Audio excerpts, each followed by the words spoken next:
Become our unofficial theme song.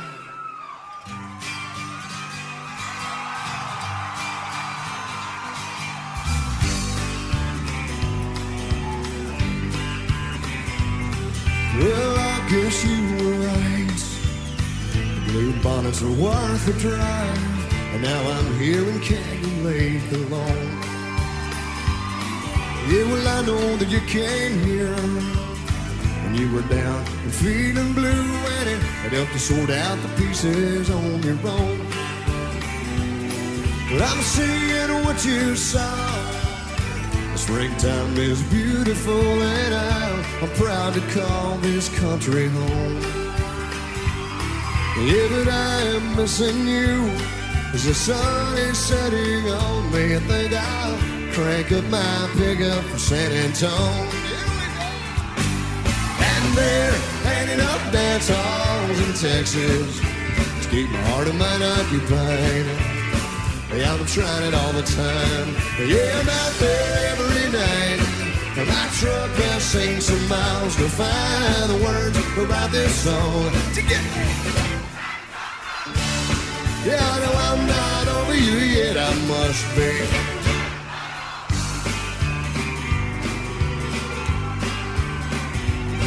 Well, that river runs a whole lot of fun, especially when you're with the ones that bring you so much laughter and good times.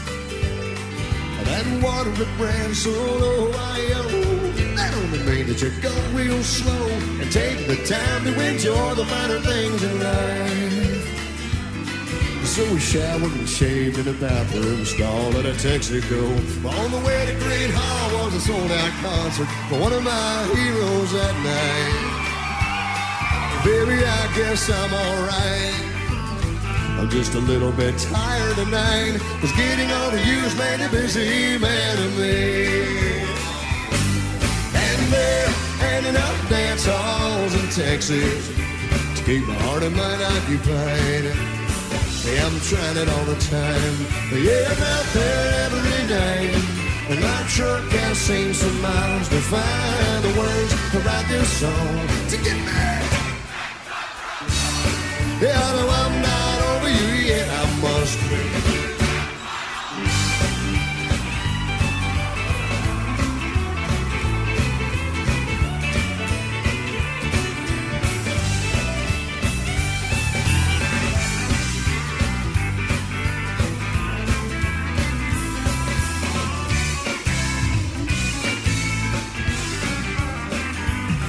You know, I've seen Jerry Jeff 10 times this year.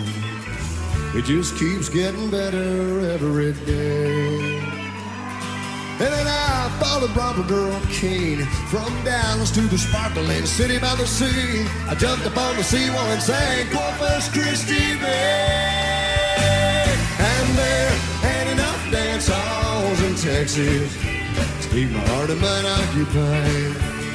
Yeah, I'm trying it all the time. Yeah, I'm out there every night, and my truck has seen some miles to find the words to write this song to get me back on top where I belong.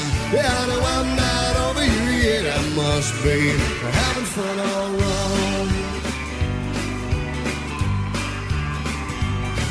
Well, I guess you were right. Blue bonnets are worth a drive. And now I'm here in Canyon Lake alone.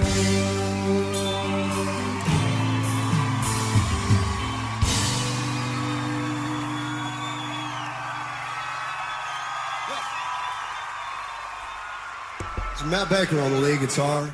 I told you guys I was going to start hitting you off guard with some of the music. We got Rocky theme. We got Fun All Wrong, Roger Krieger, an Aggie, plays in College Station all the time. Great stuff. I'll have to keep hitting you with some unexpected little musical notes there. But how you guys doing? Good to see you guys on a Sunday night. Weird time, right? Weird day. I wanted to let you guys just watch the draft, not worry about this show, not worry about checking in here, and we'll do it on Sunday. And actually, I'm going to take this time at the start of the show to tell you guys that we're going to make this Sunday night appearance a regular occurrence going forward throughout this offseason. Yes, we're adding a new weekly show on Sunday nights. It won't be at 8. I think it's going to be at 7, so we can have more time, be flexible with things, especially going into a week. Usually people want to get to bed early on Sundays.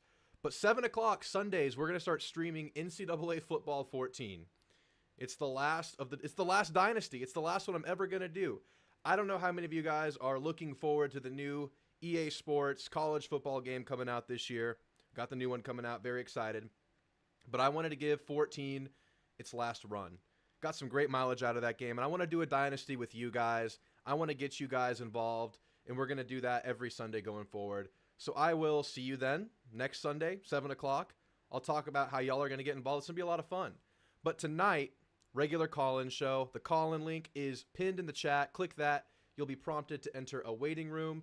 And we'll talk Aggie football live on YouTube, or talk about whatever you want. Aggie baseball, great series versus Georgia, great game 2, questionable game 3. You want to call and talk about that, feel free. In the chat, you want to give me some thoughts post-spring. That's the theme of the show tonight. We're going to kind of review how we feel about the football program after spring, after not only the spring game, but hearing from the coaches several times. Because at this point, new coaching, new tenure, new staff, everything is novel. To me, everything is kind of significant. Every little nugget we get, it's not like information is being repeated that much early on. So a lot of new, a lot of stuff to take in. I want to hear from you guys. What are your biggest takeaways from spring? So throw that in the chat or call in. I got Max. I got Jeb waiting to call in. Excited to hear from Jeb. It's been a month. Max has a nugget on the transfer portal for basketball. An SMU guy visiting A&M. Maybe we'll get a scouting report from Max. But besides that, tonight, guys, I want to go back about a month ago. We did a list together on this show talking about some potential spring storylines, some things we were going to watch for in spring. So I wanted to review that. I wanted to go through that with you guys because we created that list together, and it's time to review it and see what we got. And I think some of those things we didn't actually get clarity on. Like, I think there were a couple Shamar Turner nuggets in there. I might change those to the other Shamar because we did get some Shamar Stewart nuggets this spring. Some really good ones, too. But I want to do that, excuse me, and I wanted to look at my spring wish list. So once again, guys, call-in link is pinned in the chat. I see we have Tyler in there. You'll be in a waiting room, and I'll pull you guys in one by one. But let's say what's up to everybody in the chat, and then we'll get right into this thing. We got Max. We got Jeb. We got Matt Myers. Gary Mertens from North Carolina. Good to see you, Gary. Noah 2 Wavy. Good to see you, man. Anti-Ag. Friday Night Lights theme. Keeping up the theme of getting the intro song wrong. It was the Rocky theme this time. Did you guys like the Rocky theme? I love the Rocky theme. It's a great, best sports movie of all time, right? Best sports series of all time? Maybe. It's up there. TMJ boss.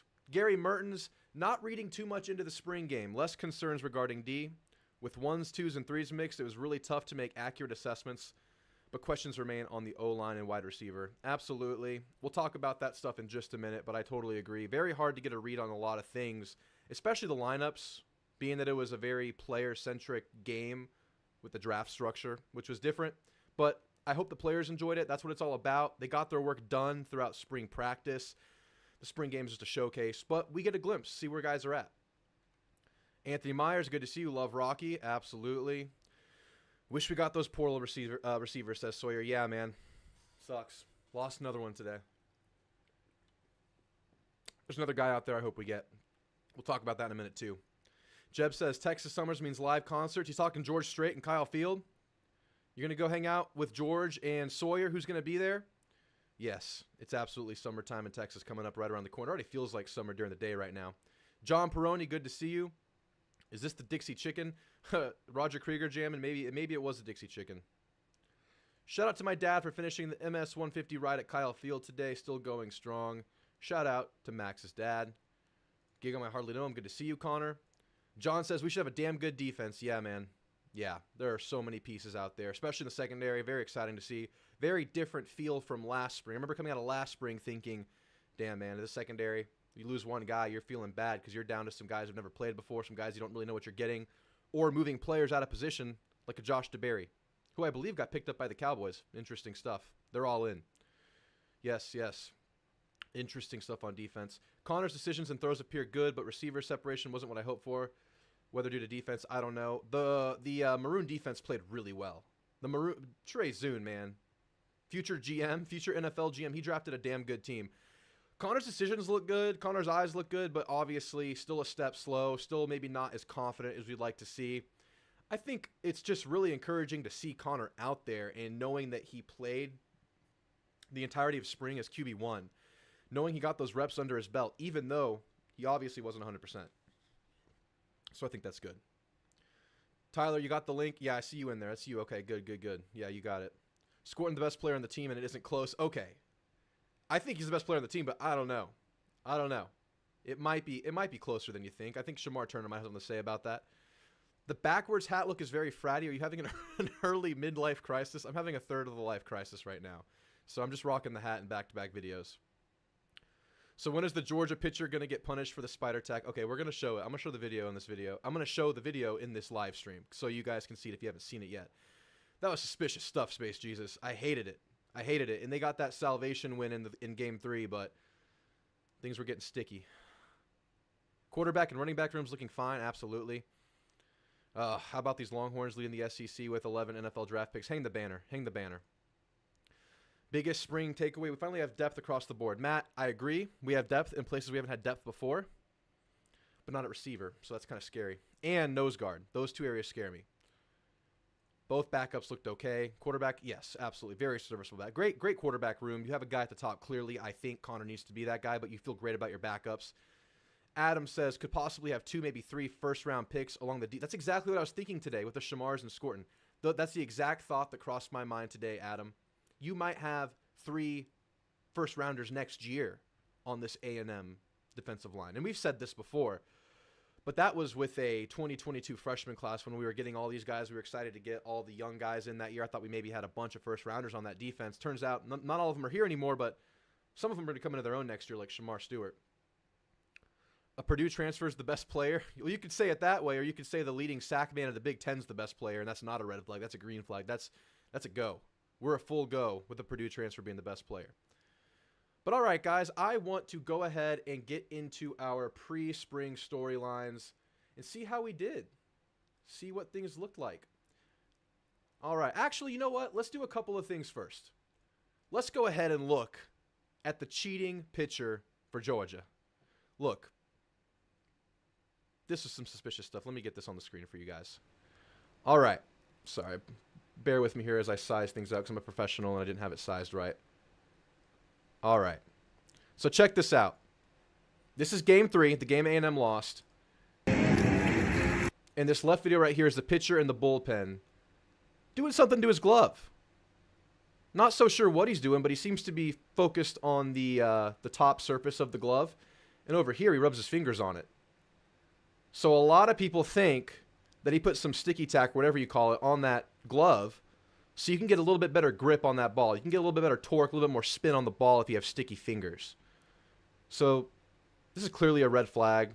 This is clearly something that the officiating crew needs to look into, that the SEC needs to look into, because you can get a lot more movement on a ball if you can get this kind of grip on it, obviously.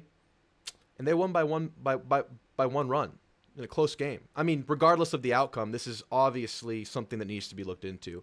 So I just wanted to showcase it here, guys. I mean, what can we say? We lost the game. It's over. Won the series. Game 2. My goodness. Did you guys watch Game 2? That was the only one I was able to watch from start to finish of the whole series. Busy weekend. But down 9 runs in the first inning and ended the first inning only down 1 run. And then you end up run ruling them in the 7th. Just a crazy game. Crazy offense. The offense on this baseball team is just insane. There are so many guys that can make you pay. The grand slam that kind of like blew the game open at the end by Braden Montgomery. It felt like a matter of time at that point. It felt like just a matter of time before someone was going to get it when the bases were loaded. They kept getting on base. Only one or no outs for most of that inning while all the action was happening. It's like an avalanche, man. It's like almost an inevitability when this offense is at bat that they're going to make something happen.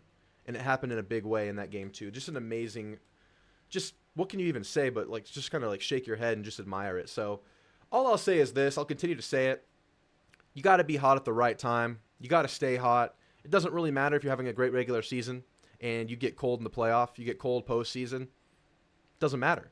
So as long as they keep building, as long as they maintain that focus, and I think Schloss is doing a great job, I have high expectations and high hopes for this team, but we shouldn't take any moment for granted, guys. We're witnessing a very fun, successful baseball run right now.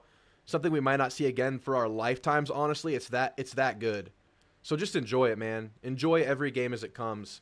It's a great time. Let's see what else we want to cover before we get into the bulk of this show. Oh, the draft happened.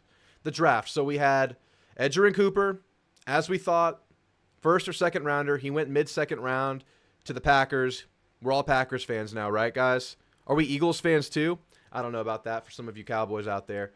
But to me, the surprise was McKinley going third round. I thought he tested poorly, and I thought he was going to fall because of this, but he ends up being the second Aggie off the board. So really happy for McKinley Jackson. We saw what kind of force he can be in the running game, what kind of power he produces inside as a nose tackle. And just kind of to segue this, or like go off a little tangent here, I think McKinley Jackson is leaving quite a big hole in this A&M defense. I think this defense could be really, really, really good. But the only thing I think is missing is a surefire, like, run stuffer inside. A guy that eats up blocks, a guy that can pave the way for the linebackers, a McKinley Jackson, an Isaiah Rakes. Now we're going to be relying on a DJ Hicks, a Gabriel Brownlow-Dindy, a Rodas Johnson, who looked really good in the spring game, maybe an Albert Regis. But to me, none of those guys are those powerful inside behemoths like McKinley was. And that's an area I'm looking out for on this team. That's an area I still think might be in question or need to be addressed in the portal. I don't know, though. It's not 100% that it's going to be a detriment to this team. I think those guys can still fill in nicely, but they're going to have to develop. It's relying on a lot of people taking that next step. I think we saw in the spring game, DJ Hicks still has a ways to go. I think this summer's going to be great for him, growing that body, getting stronger. I mean, we're going to rely on him. It's going from being like kind of the third wave, the guy that didn't really play in the rotation that much throughout the year last year, to being the guy next year. So I'm looking there. But then Layden went Patriots fourth round. Pretty good for Layden Robinson. Very happy for him. He's a great leader for the team. Then obviously Anias to the Eagles in the fifth round. What a steal. What a complete package that the Eagles are getting in the fifth round. I couldn't be more happy for these guys. Everybody that we thought would get drafted got drafted, and probably higher than expected besides Edgerrin. I think everybody, maybe Anias you could argue could have gone higher, but I'm really happy with McKinley and Layden going third and fourth round. So that's the draft, man. I'm not a big draft guy. I don't follow the draft like most people, like a lot of you guys probably do, so I didn't want to have the show during the draft because I don't feel like I would have been able to flow with it as well as it could have been. But I hope you guys enjoyed your draft parties. I know people love to do that. I know the draft's a really, really big deal for a lot of people, so I hope you guys enjoyed it. But I'm happy with what happened with A&M in the draft. So today, A&M got another commit out of Arizona, Jamar Beal Gaines. He's a three-star, third-rated guy out of Arizona, continuing that nationwide recruiting that A&M's been doing the last few years that Mike Elko started to do. It's his 10th commitment so far in his first full cycle as the head coach. Apparently, this guy runs a sub 4.3, so a super speedster. He had some pretty good offers from Oregon, Missouri, USC, Michigan State, I think Kansas State, a bunch of Power 5 offers. Good guy. Not the highest rated guy, and it seems like recruiting does have some momentum with Garcia and Longstreet committing a couple weeks ago. Now Beal Gaines going into this this doldrums of the offseason. You want to get that momentum going, but you really want to see A&M start to catch some of those bigger fish. Right now, it's turning out to be a very well-rounded, kind of deeper recruiting class as of now, but it's going to be about can you get those guys at the top later. But you have that cornerstone in Longstreet right now, so you feel good about that. So we keep trucking on. All right, let's see what else we want to get to before we get into this spring storyline stuff. Oh, yeah. Unfortunate news. Somebody mentioned it in the chat in the pre-show, but Sam Brown, the transfer out of Houston, who A&M was eyeing, had high hopes to get in the portal, unfortunately committed to Miami, and that marks 2 wide receiver losses in the transfer portal over the last week. The first one in Lambert Smith to Penn State, and now Sam Brown to Miami. So our eyes now are set on Javaris Johnson out of Auburn, serviceable receiver, good guy. He's visiting A&M in May. It's going to be very important to get him. Now, I guess I should talk about the receiver room because it's been an area of contention, I would say. Some people think it's okay. Most people, I think, would acknowledge it needs a couple more guys. I'll put it this way. For the receiver room right now and after spring, whatever evidence you want to count from spring, I know we're just showing this cheating scandal over and over again on the screen. I'll get rid of that. I feel good about 4 guys right now. Really good and confident going into next year. And that's Noah, Moose, Jade, and Cyrus Allen. I think Jabari Barber would have been a great guy to look forward to, but right now it's very uncertain where he's going to be at start of next year. And then behind that, you have Tease, you have Isaiah Williams, you have potential Bussy. I'm sure I'm forgetting someone else, but there's a lot more uncertainty there. And someone mentioned this in the comments. There's uncertainty across the board going into every football season. But just with between the uncertainty and the sheer amount of scholarship players at the receiver group, I think it's obvious that you need a guy or two, especially a guy that has production under his belt before. Because maybe Tease works out, or maybe he doesn't. Regardless, you're one injury away from relying on him and younger guys. So it's very, very important that they land this guy. I'm sure they have their eyes on places we don't even know they have their eyes on right now.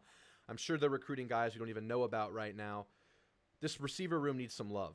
And we feel great about it at the top. I think the spring game showed us how the team feels about Noah Thomas, the way they were scheming for him, not only in the passing game, not only in the red zone, not only in the routes that were built to get him open, but getting him involved in RPOs, handing him the ball off, getting him involved in the short game. It just felt like Noah Thomas is the featured guy on this offense. And that was one of my biggest takeaways from spring, is that they want Noah to be the guy. And as far as what you saw this spring, offense being vanilla or whatnot, the vanilla was the base offense. This was the base offense we saw. A bunch of pin and pull, a bunch of power running, a bunch of play action boot. I mean, they ran the bootleg with an injured Connor Wigman, so they obviously want to get that thing going. A little surprising to get a moving laterally like that with the foot injury, but still, we got a glimpse. And Noah Thomas is the featured guy. The running backs are the featured guys. Both running backs, I think, can serve the offense in their own unique rights. And we'll talk about that in a second once we get to these storylines, which we're going to do right after we get to chat right here. So let's see what you guys are saying before we get into what we got out of our spring storylines, our spring watch list. All right. Gary Merton says, I think Elko is following suit with something I believe we'll see more of, specifically coaches encouraging competition and slow playing announcement of depth chart to avoid portal decisions. That's how you have to play it these days, right? Like with the corner room, you're going to leave that thing open-ended until like the week before practice, right? I mean, the week before the first game, right? You're going to let everyone battle it out to the bitter end and give everybody hope that at some point they could become that guy in this coming football season.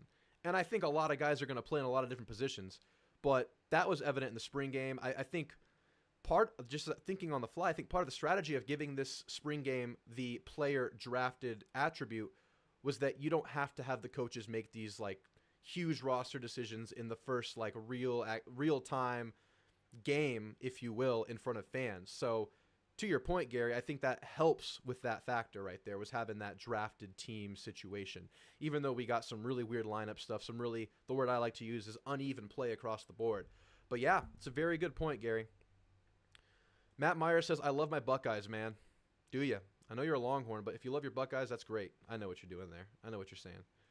Agree on baseball fun, perhaps being a once-in-a-lifetime event. Absolutely. I'm just saying, just enjoy it, guys. Just enjoy it. Matt thinks McKinley's the real deal. Look, we saw some great play, some professional level play in college, man. This guy had that potential. He just tested poorly in the combine.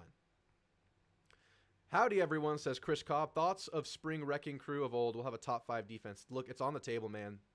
This pass rush is going to be amazing. Adam says McKinley leaving does leave a hole, but Elko being back allows a bunch of D-line rotation like that 21 season. Yes, absolutely. Always had fresh legs up front that season. Absolutely. Absolutely. I just worry about that one body type not being there. And maybe this is the year where Tamuamu Pepe, the big boy, makes a name for himself, because he is the definition of the clogger. Like, that dude is just giant. Rolly Mirabelle, good to see you. Howdy, Rolly. Hope you're doing all right. Matt says that's a fast as hell DB. Yeah, sub 4.3? I mean, come on now. Come on now.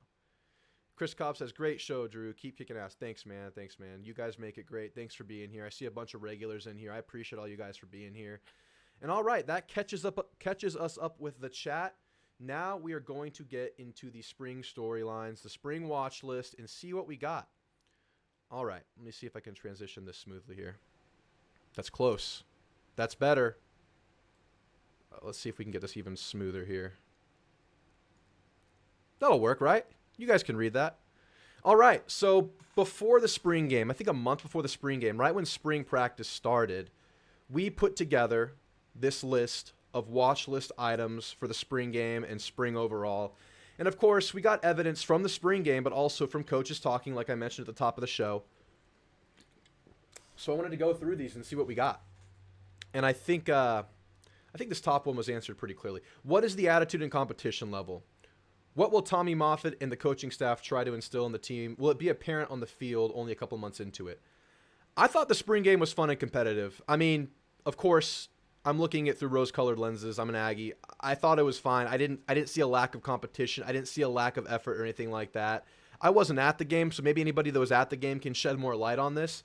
Fun and competitive. And I thought there were some good battles out there. I thought we saw good glimpses from certain players. We saw good play. We saw bad play. But overall, I would say it was a competitive spring game. As far as if Tommy Moffitt's hands were evident on this game, I would say it was evident in a couple of areas, and we'll talk about that right now. Who will benefit the most from Moffitt, position group-wise? I wrote Shamar Stewart. This guy seems to have gotten more shredded, a little bit leaner, quicker, and that was the first one that came to mind. So I'm just going to go ahead and say defensive ends because I thought Shamar Stewart looked like he made the most significant leap from the end of the season to this game. He looked more explosive. He looked faster. He looked more confident. He just looked like a better player. And he looked really good last year, but I thought he was like a step off last year, a step away from being that cat. And I think he looked like it this spring game. He definitely stood out. Obviously, Scorton looked great, but he is a product of years of coaching at Purdue, so you can't really give him credit for that. Shamar Stewart looked good. I thought the running backs looked really solid. I thought both running backs looked stronger and quicker than they've ever looked. And it could have just been the nature of those defenses that were kind of patchwork together. Even though the defenses looked good, they both looked solid. And I thought Moss looked as healthy as he's looked in a long time. I thought Ruben Owens looked stronger than he's looked in a long time. So I'll say running backs and Shamar Stewart. Those are my answers for who benefited the most from Moffitt, a question we had before spring. And I don't think we can answer this question. Are former starters maintaining their spots with the structure of the game? Really hard to say that. Really hard to say if that's true or not. So I'm going to leave that one alone. Who starts at DB and who's getting a good amount of reps? Well, here are the ones that got reps, and I'm probably missing a couple names. BJ Mays, Donovan Sanders, Bryce Anderson, Dalton Brooks, Jaden Hill, Will Lee, Marcus Radcliffe, Javen Thomas, Bravion Rogers. They all played. And they all looked solid. I don't think we had complaints about the DBs this spring game. I thought they all looked fine, and it's going to be a competition down to the bitter end. To what level of end product we get, that still remains to be seen, obviously. But as I mentioned earlier in the show, I was looking back on our thoughts on the team last year in spring and how that related to the season. With corner in particular, I think you could have predicted what would happen in the season from the spring game. You only had a couple guys out there, and then as soon as someone was out, you had a walk-on out there. There was an evident lack of bodies at corner last year in spring, and we were an injury away, and it turns out that was the case. In the games where there was no Chappelle and no Deuce Harmon, where we had DeBerry or true freshmen out there who weren't ready for SEC ball yet, you got what happened versus Alabama. You got what happened with Ole Miss. Now with these waves of bodies, these waves of guys that, you know, I think it confirmed in the spring game that they're all at least players. They're all at least average level players. You feel much, much better going into next year. So I know you can't draw any major conclusions about what level of play you're going to get from corner, but I can confidently say I'll feel better about the room going into the year. We're not going to have this major scare if Chappelle goes down. You're looking at playing a guy out of position. That's not happening. So I don't think we know who starts, but we saw who got reps and we saw how they looked. I thought it was very promising. Same thing for linebacker. We were looking at who was playing. We were looking at who stood out. York, Scooby, Sanford, they looked the best to me. And now you get Solomon DeShields out of Pitt. I think he committed like the day before the spring game. Obviously, we didn't see him in spring. But this is an experienced transfer player we're getting out of Pitt, Power 5 school, a guy that's played a lot, a guy that's had a lot of productivity on the field at Pitt. That's a guy that's going to factor into this race. So, again, we don't know who it is at linebacker. And with Scooby, he was all over the field. Number 0, he was everywhere in the spring game. Now, that could be a product of him being familiar with Bateman's system, having played in it for the last couple of years. But he looked good, man. He looked good. So, still a level of question there, but you have options once again. Who steps up? Who's the guy that starts next to York? Man, it really could be DeShields. This guy was a monster, but we haven't seen him yet, so we'll have to see there. Still a lot of questions there, but that's the best we got from spring. O-line, and that was a section of its own. It was just general O-line, weird lineups, uneven play. You had backups playing with starters. You had third string, fourth string guys. You had walk-ons out there. Really weird. But as you can see right here, I thought a few guys stood out. Armaj Reed Adams out of Kansas. He's a real player. He's going to play. I don't know if he starts or if he's in the rotation, but he was definitely one of the better graded offensive linemen in the spring game, and obviously drew praises from the coaching staff. This is a big development. I thought Fothery looked solid. I thought he looked strong. I thought he held his own as long as he possibly could against Nick Scorton until he didn't. He had that huge spin move sack on him. But I think for the most part, Fothery looked better than I would have expected after knowing that he wasn't healthy enough to crack the rotation last year.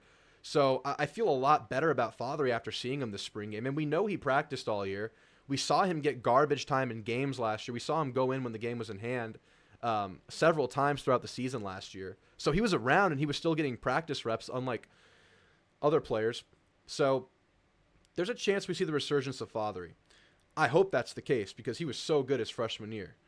Chase Basantis looks solid at left guard, potential starter at left guard. He could move there and be fine. He was a natural guard coming out of high school, played out of position at tackle last year because Fothery's injury, whatever happened there. Basantis looks solid. And I thought TJ Shanahan popped as the backup center. He got center reps this spring with Bryce Foster not being part of the team. And I thought he looked solid, man. I thought he looked solid in pulls. I thought he looked good at the line of scrimmage. I thought TJ Shanahan stood out. Now, starter level, probably not.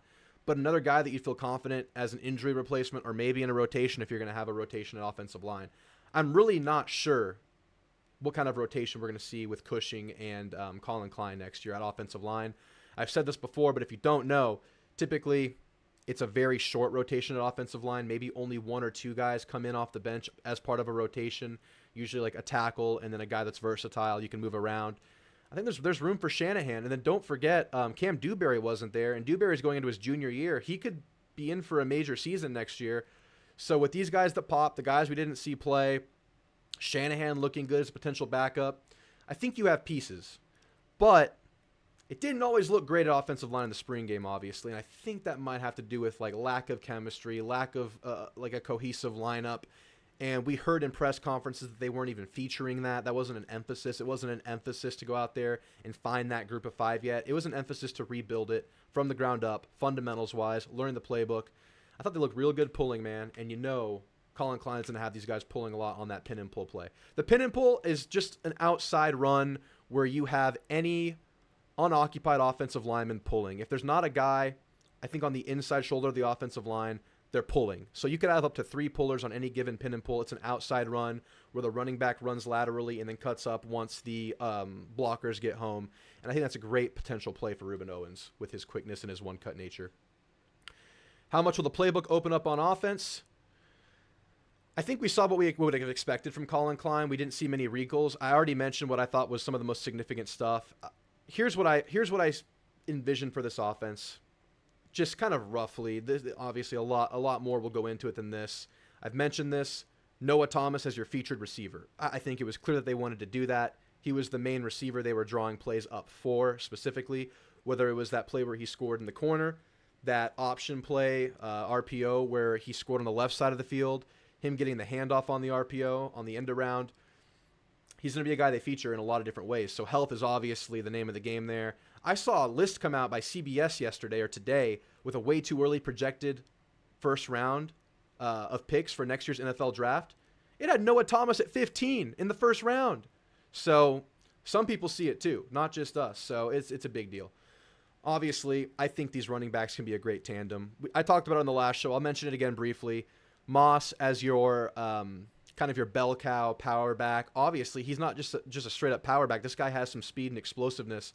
We saw him look really solid out there. And with those outside runs, the pin and pull that Colin Klein likes to run, I think Ruben Owens could be the perfect back for that, especially if Moss is able to wear guys down. Because we saw Moss running through defensive tackle arm tackles in this spring game. And some defensive tackles that I'm sure of. I saw him run through a Shamar Stewart arm tackle, and we know that's a beast right there. So Moss can soften up the defense, pound them, get your 4 or 5 yard carries. He's really good at driving his feet, getting people moving backwards. And then you throw Owens in like a drive and a half into the game, and he just has that one cut go nature where he's just lethal in the open field, lethal out of the backfield, catching the ball. So I can see that kind of dynamic forming with this offense where those two guys are used strategically, playing off of one another. And we still don't even know what we have with E.J. Smith and Amari Daniels and his development. So I'm excited about the running game. I think it could be really good with this new offense and what Colin Klein likes to do. Didn't really open up, but we saw a lot of stuff. More deep routes, did we see those? They attacked downfield several times, but we saw Noah get that deep ball from Henderson. He got it in coverage. I think he grabbed it over 2 dudes. We saw that play early in the game where I think it was a post where Connor Wigman hit Cyrus Allen with great anticipation over the middle, over 2 defenders or through 2 defenders. He threw the ball before he was open. Great timing, great anticipation. But here's a question I have for you guys.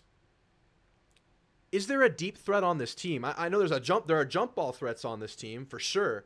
Jade, Noah, even with his size, Moose Muhammad's a jump ball threat with his pass catching ability. Sticky ass hands on that guy. But do you have a burner? Do you have a speed burner, a guy that's just lethal on play action, that just can burn someone one-on-one, blow the top off of defenses? I don't know if you have that build in this receiver room, and I think it was supposed to be Jabari Barber. I think that's what his forte was going to be. So I don't know when we get him back. I would assume we see him back at some point in the season. I don't know if he starts game 1, but it seems like he's supposed to be getting better around that time, so we may see him throughout the year. But that's one question I do have about this receiver group. Once again, more questions about the receiver group. As good as I feel about the guys at top, there's a lot of question marks in that room. All right, now we have some specific player questions that we had going into it. Is Connor healthy? Quite simply, not yet. Obviously, he wasn't healthy, and that was to be expected. So he was healthy enough to be out there. He was healthy enough to where they were running him on those boot plays. They had him running laterally. He didn't look super confident in those plays. There was a play there where he could have gotten the ball to Cyrus Allen when he was rolling out, and he had Nick Scorton closing in on him. But I think Connor just didn't want to mess with that. He didn't want to risk it. He just threw the ball in the dirt. He killed it, and I think that had to do with injury. I think we saw a little bit of timing things off on some bubbles, lack of mobility, but also patchwork offensive line, going up against Nick Scorton, going with second-string receivers only, no starters on his team, not having his tight end there. So there's a lot of buts there. There's a lot of caveats there, but he's not healthy. Fortunately, he was healthy enough to play, and now he has summer ahead of him to get better. So I think there's a great chance he's close to 100% by fall camp. And, yeah, I think none of that should be surprising. I don't think that should be unexpected stuff. I think he's going to be fine, guys. He was able to be out there. How'd the other quarterbacks look and who plays? Okay, so Henderson and Reed swapped minutes. Henderson played first. They swapped drives. It was Hendo, then it was Reed. Both looked solid. They both made plays. I thought Henderson struggled on timing when he was to tuck and run or when he was to step up in the pocket and navigate in the pocket. I thought Reed looked really good. He had some really, really good passes in this game. Some passes where he was kind of off schedule, kind of between running and standing in the pocket, and he was still able to make these passes.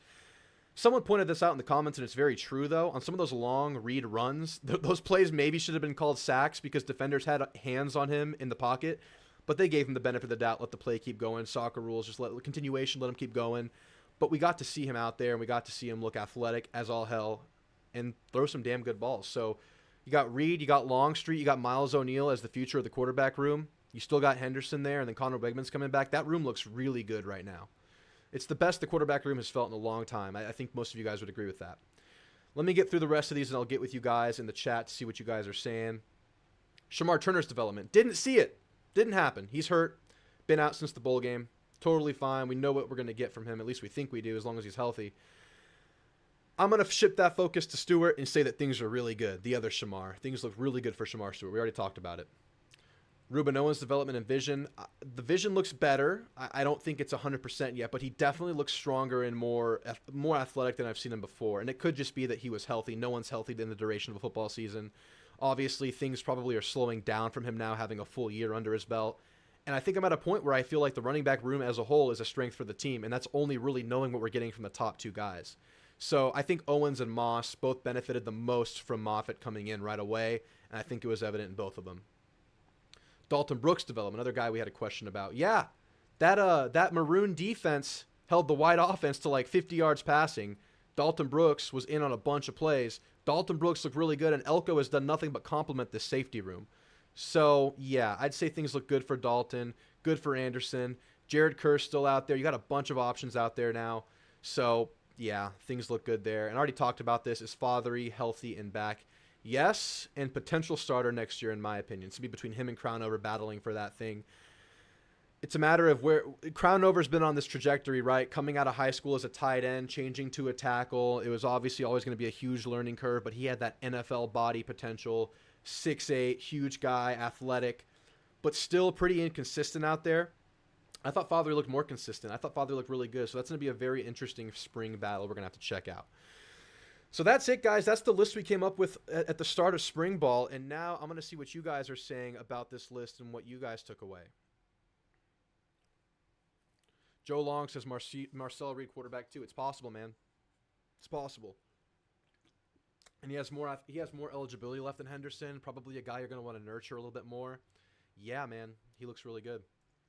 DeRicky Wright and Trey Jones are two guys that are going to push for a safety spot in the fall. Dude, I know. We don't even have DeRicky or Trey. And DeRicky is a guy we've all been high on since we heard about the commitment. You also have the freshmen coming in. Dalen Evans and Terry Bussey are still on their way. So who knows where Bussey slides in. Feels like a kind of guy that can probably play right away. Dalen Evans maybe needs some time to cook. He's coming off of an injury at the end of last season, so Dalen Evans may need more time, maybe less chances as a immediate impact guy, but you never know. But Bussey, DeRicky Wright, Trey Jones, all guys that can come in and contribute right away at defensive back, or maybe receiver for Bussey. You know, they talked about Bussey playing DB on signing day. That's what Elko said, but he also mentioned packages everywhere on the field. You think they maybe shift that now that we know what the receiver room's starting to look like? You think they maybe ask him to do something else? I don't know. I think that's on the table, right? Wouldn't you guys agree with that? I think it makes a lot of sense. Rolly says, Marcel Reed is really looking good, and I wouldn't be surprised if he's quarterback too. Another one saying it. Y'all are all saying it. Okay. The running schemes during the spring game are a thing of beauty. Absolutely. The RPOs, the outside runs, a lot of power, mixing in zone, but not using it as your steady heartbeat. Jimbo used a lot more zone. Klein will use a lot more power and a lot more outside pin and pull plays. Really cool stuff. It was beautiful. The O-linemen all looked their best when they were pulling. I thought they all looked really convicted on their pulls. Gary says Moss benefited by Tommy Moffitt. Absolutely. You could tell he looked so healthy out there. If we get a full year of healthy Moss, I mean, I'm obviously sunshine pumping here, but that dude has all SEC potential. And I think we've seen that since his freshman year where he got some carries. That dude could be a monster. Moss and Noah are such swing pieces on this team because of their health. The injuries have been the thing with these two players, and they're both really, really good when they're healthy. So, yeah, Moffitt is a key piece in that equation there. John Peroni is saying the same thing. Yep. Perhaps Bussey if he played receiver. Gary, you're saying it. Absolutely. Is Hendo related to Dan Hendo? That's why I call him Hendo, because Dan Henderson's awesome. Ted, not be able to call in. That's okay, man. That's okay. No worries. IDK, why we're so high on DeRicky. I watched his tape in Trey Jones, and Jones is NFL caliber. Okay, maybe Trey Jones is the guy, but I just think DeRicky's size and versatility, and he's a good player. They use in a lot of different ways at Vandy. We'll see. You might be right. Hit the like button, people. If you could, that'd be great. If you could, that'd be great. Hit the like button, says Ted. Thank you, man. I think we got a center from Utah in the portal. Yeah. Did that happen? Okay. I may have missed that. Thank you, Sawyer. We also got a tight end out of East Carolina. I don't think he's a guy that's poised for a lot of like starter rotation potential, but a guy that's definitely going to round out that room. All right. One more quick thing, and then we're getting into the calls. Let's see who we have waiting for call. We have Tyler, Jeb, and Max. We have Tyler, Jeb, and Max. H-back potential. Yeah. All right. So my last thing I wanted to go over with you guys was my spring wish list. Real quick, let's see if I got what I wanted greedily. I got greedy with this. I was very specific and greedy with my spring wish list. Honorable mentions, no injuries. We checked the box. I don't think there were any injuries in the spring game. They were really good with the pre-snap penalties. They were really good getting in and out of formations. Yes, thank you so much. This has been like a scar over the last few years. It's been a problem, and it was not a problem in the spring game. We also didn't miss a single field goal in the game, I don't think. I don't think we missed any. So, yeah, I got my honorable mentions. I want to see a deep ball touchdown by Connor Wigman. We didn't get the deep ball touchdown. We got a deep ball from Connor in that opening drive play, and I guess I'm satisfied by that, but we didn't get the deep ball touchdown. That's okay. That's okay. I'll take what we got. I'm glad Connor was out there. We didn't get this one. I want a nice, good look at these portal players, man. I left that one really open-ended. That was going to be really hard to fail on. I set myself up for success with this one. Yes, we got a nice, good look at them, Drew. Good job. I want to see great competition between the corners and the receivers. I would say we saw that. I would say we saw both good corner and receiver play at times. Neither one dominated. I think it was good. I would say we got that. Wouldn't you guys agree? I think we got good competition between the receivers and the defensive backs. I have hope for both position groups, but obviously we're just short on guys at receiver. I want to see an O-line that is fundamentally sound. Look, I don't know if I can fully say we got that. I just went over the O-line. Some players played really well. Some players were inconsistent, but we really didn't get a good look at what these offensive lines look like. So I'm going to say we didn't get it, but it's not really necessarily a fault of the team. It's more the structure of the game. I think the O-line really, really suffered from the draft style of the team, especially with Dewberry not being out there. That's one more body that one of the teams doesn't get to round out those two teams.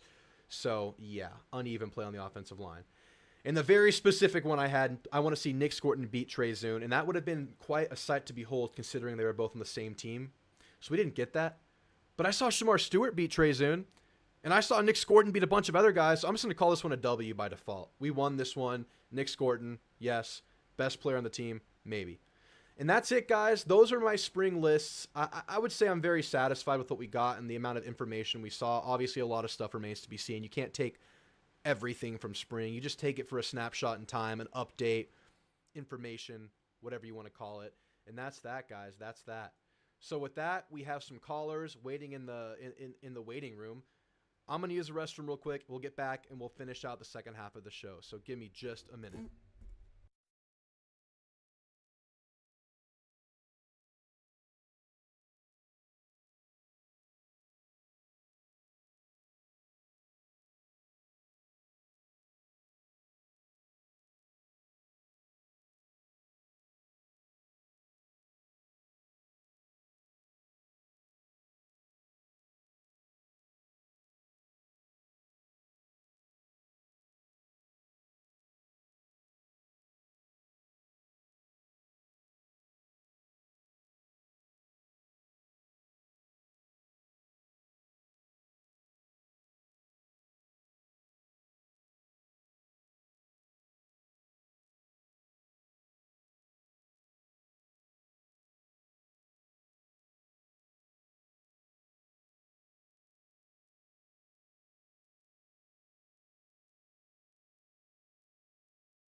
All right, guys, thanks for bearing with me. You know how this goes. I talk a lot, so I have to drink a lot, so I have to pee a lot, and that's just what happens. All right, let's get into the callers. We got Max. Let me get this thing focused up. You don't need a blurry screen for y'all. All right, that'll work. Max, you're on with Drew. How you doing, man? I'm doing great, man. Just making some late night dinner. Got some chicken, rice dish, going on. Nice, man. Nice. Hey, congrats to your dad, man. That's awesome. Yeah, he does it every year, but this is the first time I can remember them ever finishing at Kyle Field. Usually they do it up in Dallas and sometimes in Houston, but I guess this year they're like, you know what? We got to get some more money in at Kyle Field. Let's have the race in there. We can get some extra activities happening out there, just like everything else going on this summer. So much happening at Kyle Field, man. I know, right? It's a hot spot right now. Well, Max, what's on your mind tonight, man? Well, first off, I sent you some stats on the portal. The rate of players entering the spring portal has definitely shot up versus last year with the new rules. Right. I think they said it was up 50%. Whenever I sent it to you, I think it was on Wednesday or Thursday. Mm-hmm. It was up 50% to the same point last year. So that's interesting. Right. So that you can definitely see the new rules have an effect, but it just hasn't been very explosive because it's not like we've seen tons of star players entering. Right. So go ahead and tell us, remind us what the new rules are. Is it the immediate eligibility and multiple transfer rules? Well, yeah, immediate eligibility was already there, but now it's just always immediately eligible. Right. You can go as many times as you want. The only rules are quote unquote academic rules that were already there. Right. So Yeah. yeah, it's just going to keep getting more chaotic, and I think the effect's going to be even stronger in basketball than in football because there's so much more competition at the same theoretically the same level, and they're all D1. So Yeah, I think A&M had like 3 freshman transfers out of basketball last week. So, yeah, gonna have to fill that thing out. A lot of activity there, man. But yeah, that's not gonna change anytime soon, is it? Is that's just gonna be the way it is going forward? yeah, so that was the first thing. Speaking of portal, you guys had Zurich Phelps visit y'all this weekend, Out of and we got to SMU, talk. yep. Yes, out of SMU, out of Duncanville High School, Mm-hmm. former Texas Mr. Basketball. Mm-hmm. Uh, I will warn you, his tenure at SMU did not exactly work out. He's a great, like he works hard and all, and he just was very bullish on the court, trying to do stuff on his own. Partially because his teammates were not so good a lot of Okay. the time, but partially because he he doesn't have like the vision or the shot selection completely set up and down either. The decision making isn't there. Right. So he just needs some refinement, and Buzz got to do a complete makeover because he's got only 1 year of eligibility left, and he has his eyes set on the NBA, and the NBA keeps the tabs on him, even though he just can't seem to deliver on the expectations he had coming into college. Well, he's a huge guard, isn't he? He's like 6'5". I mean, he's a pretty big guy. He's got Yeah, NBA body. I mean, he's big, he's long. He's just the shot ain't there, the yeah, passing ain't there, the free throw shooting isn't there. yeah. Very inefficient, but he's a workhorse on defense now. He was a little troubled by that in his first year, where he was just kind of lax because he was taking on so much offensive load. He just became disinterested in defense. But last season, he really tried. Yeah. He was a real steals guy, because he's long. Look, man, But I'll take a defense first guy that's a willing and active defender that plays with energy on that side of the court. But that is going to depend on his mindset because you're saying this guy was kind of a questionable decision maker on the court offensively. If he can fall into a role, even if he's able to like kind of concede a little bit of his offense and just kind of be that go-to defender, maybe a lockdown kind of guy, a guy that you can rely on that side of the ball, I think that's great, but it's not to do with his mindset coming into a program and falling in line because it sounds like y'all were counting on him to do more than he was probably capable of doing. in part, yes, but also in part, the other problem was this past year, his role was probably fine, but it was the offense did not support him systematically Ah, because our coach was a joke, as I've told you much about good old Rob Lanier and yep, his escapades. yep, But here's the other thing I'm worried about for him as a role player is his shot. So yeah, if you're going to play him off the ball in a supporting role, how is he going to handle the fact that he's just going to be asked to take a bunch of catch and shoot threes, and he's just going to keep missing them because his shot is not there right now. and we've It's just not. proven not to be the kind of program that develops shot making the best. That's not been a Y- strong suit of our program, and it's not like you're going to have much time to do that. You're going to have a summer, an off season to do it with a 1 year guy. So I don't know. I think I would. I mean, I would obviously take a guy like that, depending on the options available, knowing that he has a good motor on defense and just good tools on defense. I always like to start with that mold when I'm developing a player, but 1 year kind of limits things for sure. Yeah, I would say that the best plan of attack would be to get him to hone in on attacking the basket because when he's attacking the rack, he's at his best. Yeah, okay. When he's drawing fouls, even though he's not a great free throw shooter, just what keeps him in rhythm is drawing fouls and contact finishing at the rim. Whenever he's out of rhythm and whenever he's not being able to get to the rim, whenever he's forced to take jump shots and pull ups, which he takes a lot of them and he misses a lot of them, Yeah. that's whenever his offense completely tanks. That kind of sounds So like Obaseki to me, or maybe even Boots, except those guys could hit their mid-range stuff or their pull-up stuff. So same style. yeah, it's Getting hard to to the say rack, because drawing fouls, that's what gets them going. it's hard to say because maybe if in a more reasonable role in a system that supports him better, maybe Right. he can get his mid range back in tune because it was not expected for him to be this bad as a jump shooter, but it has just been consistently bad for many years. So something's wrong, or maybe it's the role, or maybe it's all of the above. Right. But Last you're question the on him before we move to yeah. football. I have a question. So you say it's been tanking. His shooting has gone down. Was it good before? Was it good coming out of high school? yeah, the expectation was it would be better than it was and than it has been out of high school. And in his freshman year, when he played very limited role player minutes, he was fine, I guess, but Yeah. he was not. It was such a low sample size; it didn't really mean anything. Right. Um, and that was so long ago. That was Jankovic as head coach. Man, that was almost a different universe. Right. Right. To Right. Well, we'll see what happens there. It sounds like a guy I would try, but yeah, the shooting is always scary and not having time to work on it. And if a guy like that is coming in and just willing to take a role and willing to be a certain guy on offense, yeah, do it. But with 1 year of eligibility, NBA potential, it sounds like he might want to make a splash. And I don't know if he does that here. I don't know if he gets the chance to do that here. But I it's would all take. about the mindset, right? It's It's all about the about mindset. if he could put the work in and completely transform his game. You never know. He's got the talent is there. It's just the results and the performance have not been for Right. years. Right. Yep.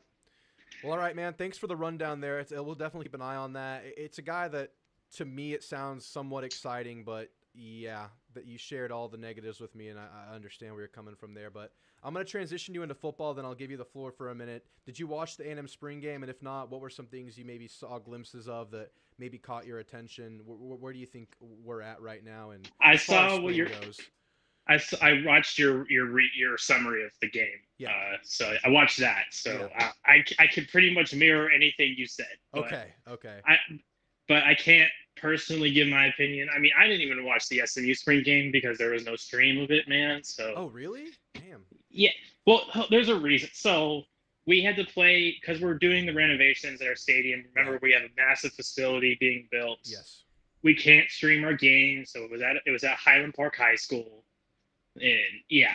So and also it wouldn't even matter anyway because Preston couldn't play because he was just getting cleared from his leg injury against Navy last year. So it was backups versus backups at the quarterback room. There were a couple other injuries, so it was nice to see some guys stand out, but I wasn't like all that invested in trying to keep tabs on no, the I exact got you. performance. I got you. And for the most part, I mean, you don't get too much out of spring games, right? I mean, they're very cautious with players and the plays they're running, and some teams aren't even running their real lineups like A&M. But I guess I'll ask you personnel-wise, what would you think A&M targets over this closing portion of the spring window? Do you have any insight there, any thoughts there? I, with as long as you have roster slots, and a new coach every year feels like you're going to be targeting the trenches, especially offensive line. There's always potential for a transition and change in that room, right? Yeah, Um, absolutely. and of course, you're talking about your receiver room. Yeah, I've seen the losses. yeah, It's been rough, man. I'm sorry, yeah. but it's Yeah. it's a cold game out there, man. Everybody's throwing around bags of cash now. We got Florida State fans sad they lost a Miami transfer to us. Right. So we're in the trenches too, getting defensive tackles. So Yeah. Yeah. it's a cold game, man. Yeah, it's a competitive game too. I mean, we're in the running with these receivers, and we've missed on the last two of them that we thought we were down in the final two with. One to Miami, and then one to Penn State. So competitive out there, man. There's a lot of bidding going on. But anything else you want to close with? Any thoughts you wanted to share? It could be anything. Uh, I guess there's still like some more progress on the lawsuits. Briefly, there was there's progress on more like unfair labor practice suits going on. Some the USC one's finishing up, and apparently it seems to be going in favor. And I just want to briefly expand on that. There is a difference between that USC case and Northwestern case, which is that is not a unionization case. So I see way too many people talking about it as if it's going to fail because they're in the conference with a bunch of public schools, and that doesn't really matter because this isn't about whether they can unionize. It's about like basically, are you doing things that are allowed or not? Right. So there's a completely different standard here. Yeah. Um, so just keep that in mind. On the ACC front, because we have those two lawsuits going head to head, there every single second that gets delayed in one lawsuit, the other counts. And North Carolina one is moving at a blistering pace, while the Florida one is being delayed because the judge in Florida was like, "Oh yeah, we're gonna let the lawsuit come through, but your case is not right, so you have to rewrite it, and you need at least a week to do that." So their case getting slowed down, while the North Carolina case that the ACC filed against Florida State is moving real quick. So if it comes down to the appeals process and which one rules first, right now the ACC is ahead of schedule on Florida State. Okay.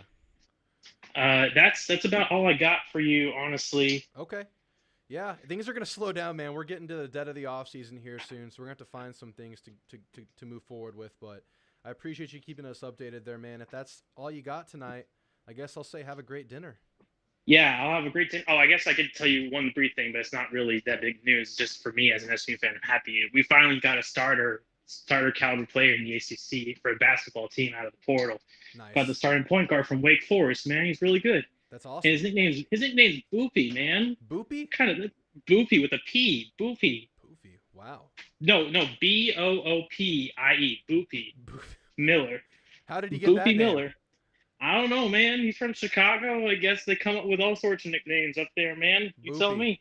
A boopy. I've heard a booby and a boopy now. I remember Booby Gibson out of Texas. Now we got Boopy out of SMU now. Some crazy Yeah, names out SMU there. by way of Wake Forest and Central Michigan. Yeah. Well, hell yeah, man. Well, that's awesome stuff, Max. Well, Max, I appreciate you calling in tonight, man. You have a great night. You too, man. Have a great one. Later. That was Max keeping us updated. All right, Jeb, you're next. It says your device isn't connected, so if you can connect, I'll get you on. In the meantime, let me check up with the chat real quick. So the center we picked up from Utah is Coley Fowey, 6'3", 326. That's a big boy. Play him at defensive tackle. I'm just kidding. Started 9 games for Utah last year at center. Nice. Nice. So you lose Bryce Foster and you gain another center. Very interesting. Is this new? I missed this if it's not brand new. Somehow. Interesting. He sounds fat. Let's be nice. This guy's jacked. It's all muscle.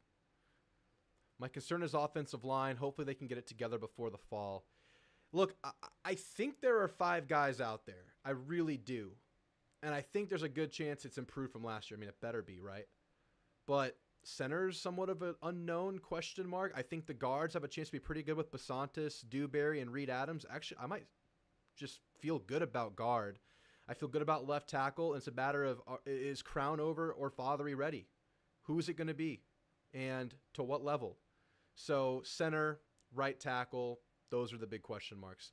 But look, man, Basantis, Dewberry, Reed Adams, this gives you a really good chance to be solid at guard. So, yeah, you got to have a cohesive group. You have to have 5 or more. So, let's see.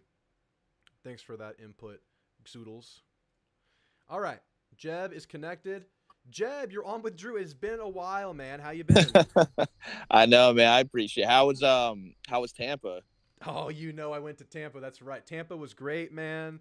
Did some fishing, went to the beach, drank a lot of beer. It was a great time hanging out with some boys from high school. So it's on my bucket, dude. My dad's from Florida, but I've never been to Florida. Dude, I freaking love Florida. I don't know if I'm in the minority here, but it's like, I don't know. It's like a southern beach. It's just like beach vibes at all times. It's beautiful. The weather. It seems like they're in their own little bubble of weather down there, where the whole country can be freezing and it's like 80 degrees and tropical in Florida.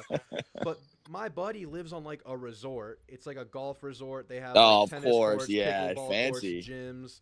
He's like living the good life down there. So we went out there, and just being at his house was like a vacation. It was freaking awesome. Sheesh, man. Yeah, I got back from Vegas this morning, man. Went there for the first time.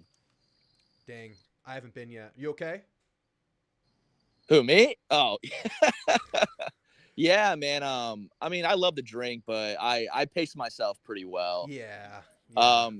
My friends love it. Me personally, I had a good time. I like the visuals, and dude, the scenery is crazy. The buildings are crazy. Not really a place I'd go. They want to go like every year, but it's not. I'm more of like a scenery guy. I'm more of like a parks guy, more than like a gambling guy. I'm the same way. I like parks. I like seeing nature. I like the beach. I like the lake. That's my stuff.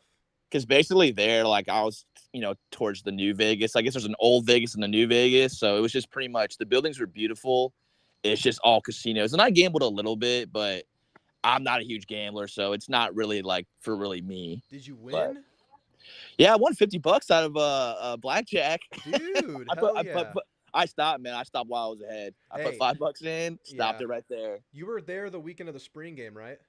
No, I was here. I went this upcoming weekend. Like I got back. I left Friday and then I got back today. Oh, okay. I just went for a weekend. Gotcha. Yeah, I did some gambling myself for the first time in forever this past weekend on some NBA games, and I lost $50.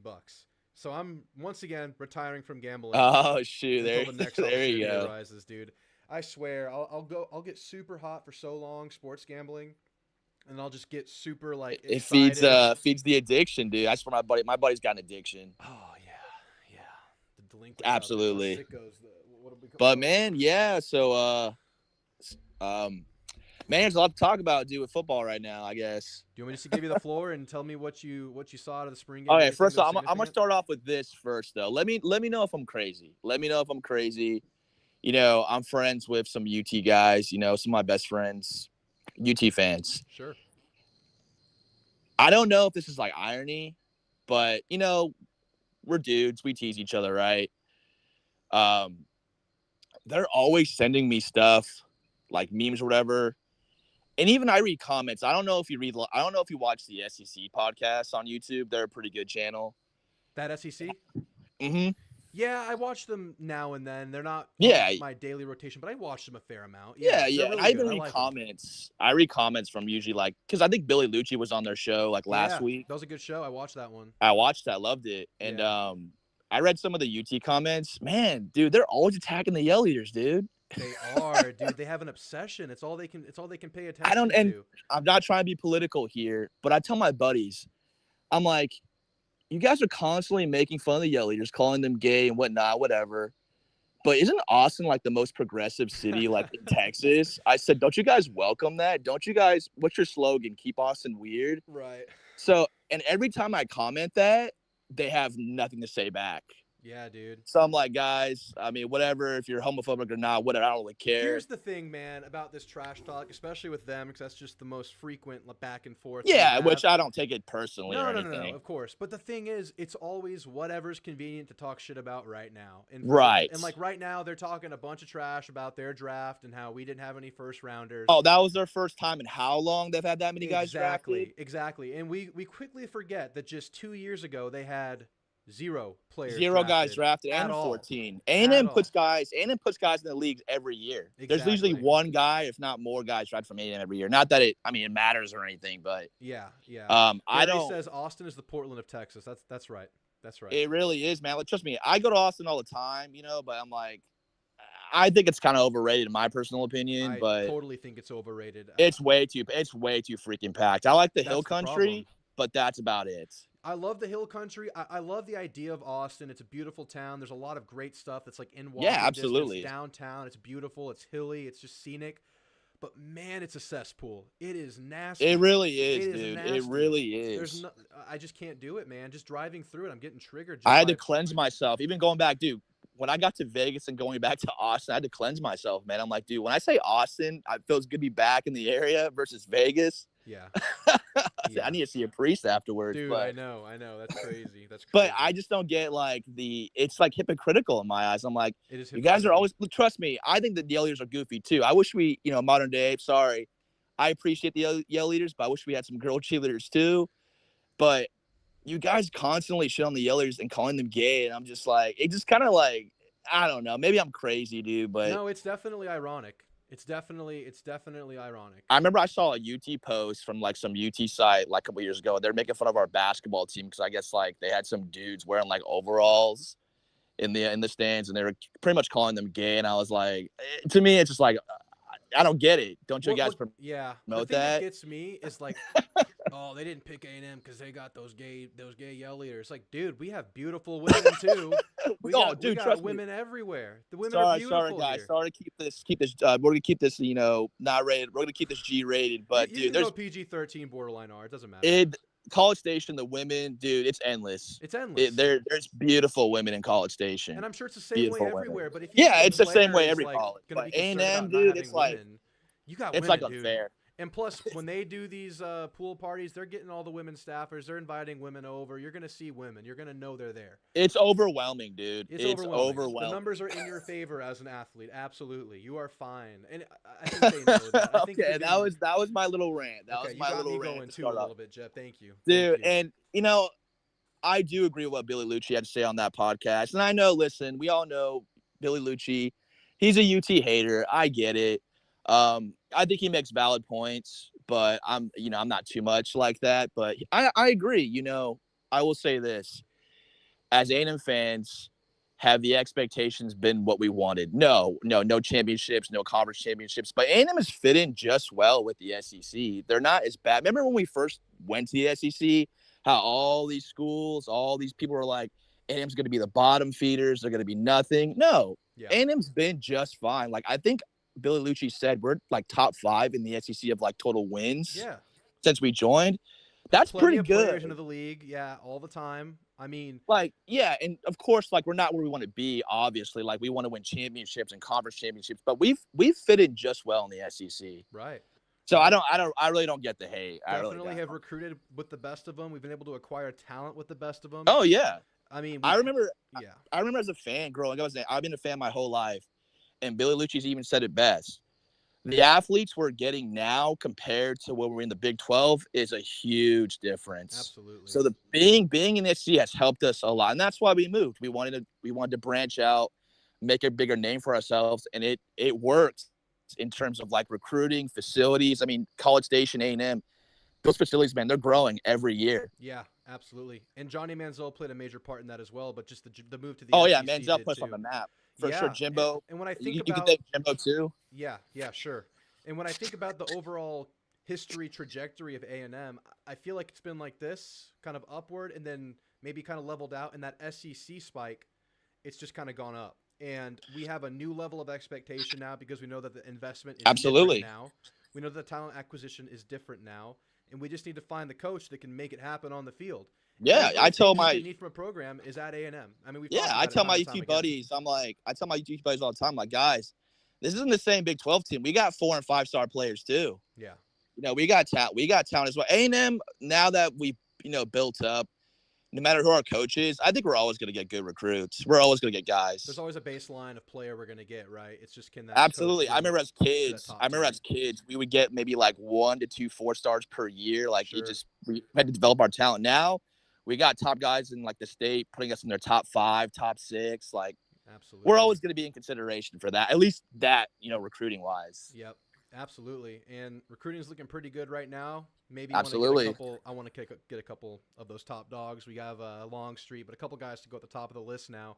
But let's talk about the game now. Did you have a chance to watch the spring game? You probably watched Yeah, I watched. I was planning on going, but the weather was so shitty that day. So I was like, I don't really feel like sitting in the rain. I think a lot of people felt that way. I think that the spring game doesn't have that big of a pull to begin with for most schools. Spring games are pretty much celebration of football. They don't really mean much. I remember back when I was a kid watching spring games, it was always good. It was always good on good or like 2s on 2s, and then you rotate out. Yeah. Now it's just like, you can't really get an assessment just because it's just random. Right. It's just fun to see the guys play like practice. It's pretty much a giant practice for us fans. Exactly. And I think everybody thought that way. That's why there's such a low turnout. It's like, first of all, probably a low turnout to begin with, plus the weather. Yeah, that's what you're gonna. And they're so early. I wish they were like later in the day, maybe like 3 o'clock. They're always so early. Cool part of the year, right? It's not gonna be too blazing hot, but exactly. Anything you can take away from it that you felt was significant or noteworthy in your opinion? From what I've seen, obviously, I mean, they look like a team. Obviously, that's a first-year head coach, and you gotta understand these guys. They're learning a new playbook, new system, new scheme. It's gonna be sloppy. And from what I've took from it, I mean, the DNs are going to be good. Yeah. That's a fact. The DBs look a lot better. Their coverages looked a lot better from what I saw. They looked physical. They were tackling well. Yeah. Absolutely. So, I already said this before. Under Elko, we're going to have a good defense. I think so.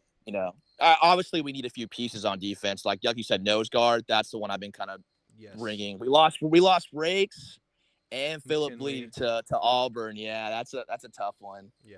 Oh yeah, he's in Auburn now, right? He went USC Auburn, right? He bounced twice. Yeah, the portal thing, dude, with transferring, to me, I miss old college football, man. I'm It's sorry. different, man. It's a different I'm game not a now. fan of the NIL stuff. I'm not a fan of the portal stuff. I kind of miss the BCS era, honestly. That was classic, man. I don't know. It's hard to say. Yeah, I like the playoffs now, but I miss when it was just like simple. It was very simple and pure. And Now you got guys transferring to like 4 or 5 times, and it's ridiculous. it's crazy. I mean, not even in pro sports do you get the activity you get now with just how open ended it can be. With how No, lack yeah, of my structure dad, it is. my parents came into town, and me and my dad were talking about it. He goes, "What's the difference now between the NFL and college? There's really no difference. There's more structure in the NFL. You have Yeah, contracts, more you got contracts, contracts. actual free agency, trades, things that keep people places. I mean, man, it's Why really leave for the weird. NFL? Why leave for the NFL early when I can just make thousands of dollars in college? Just doing that, no pressure." Yeah, maybe Braden Montgomery come back another year. So I saw this coming from a mile away. Bryce Foster finally left the team. I saw it coming. Do you think he was cut, or do you think he just decided?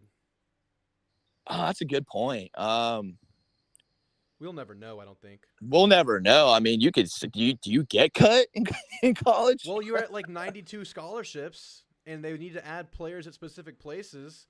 Yeah. And people aren't really up and leaving like we thought they might in spring. So I So don't know. I'm saw not going it to coming speculate. last- It's just a question. Right. I know Mark Passwater's last year, when he said this, I kind of saw it. He kind of hinted that he loves track more than football, and that's perfectly fine. Yeah.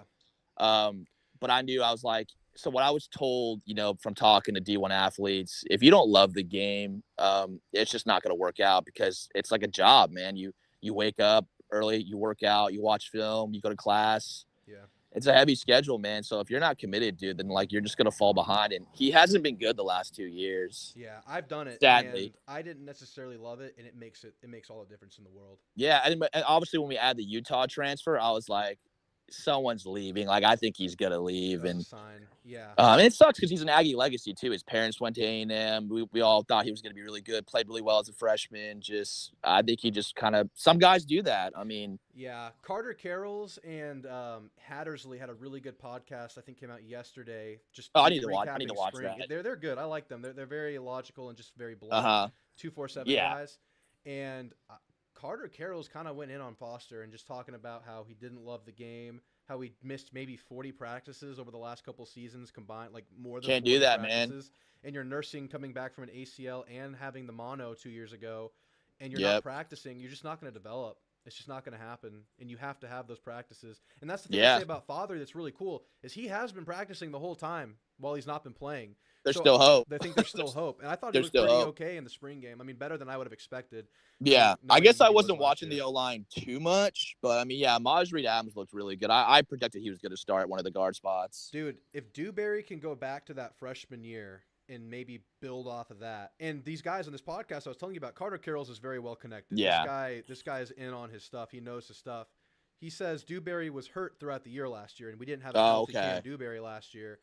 A healthy Dewberry could be a whole different ballgame because we saw what he was doing at the end of that 22 season. He was our best offensive lineman to close that year out, right? I mean, dude, if they're bad next year, then it's just the players, man. Yeah. They're just not good.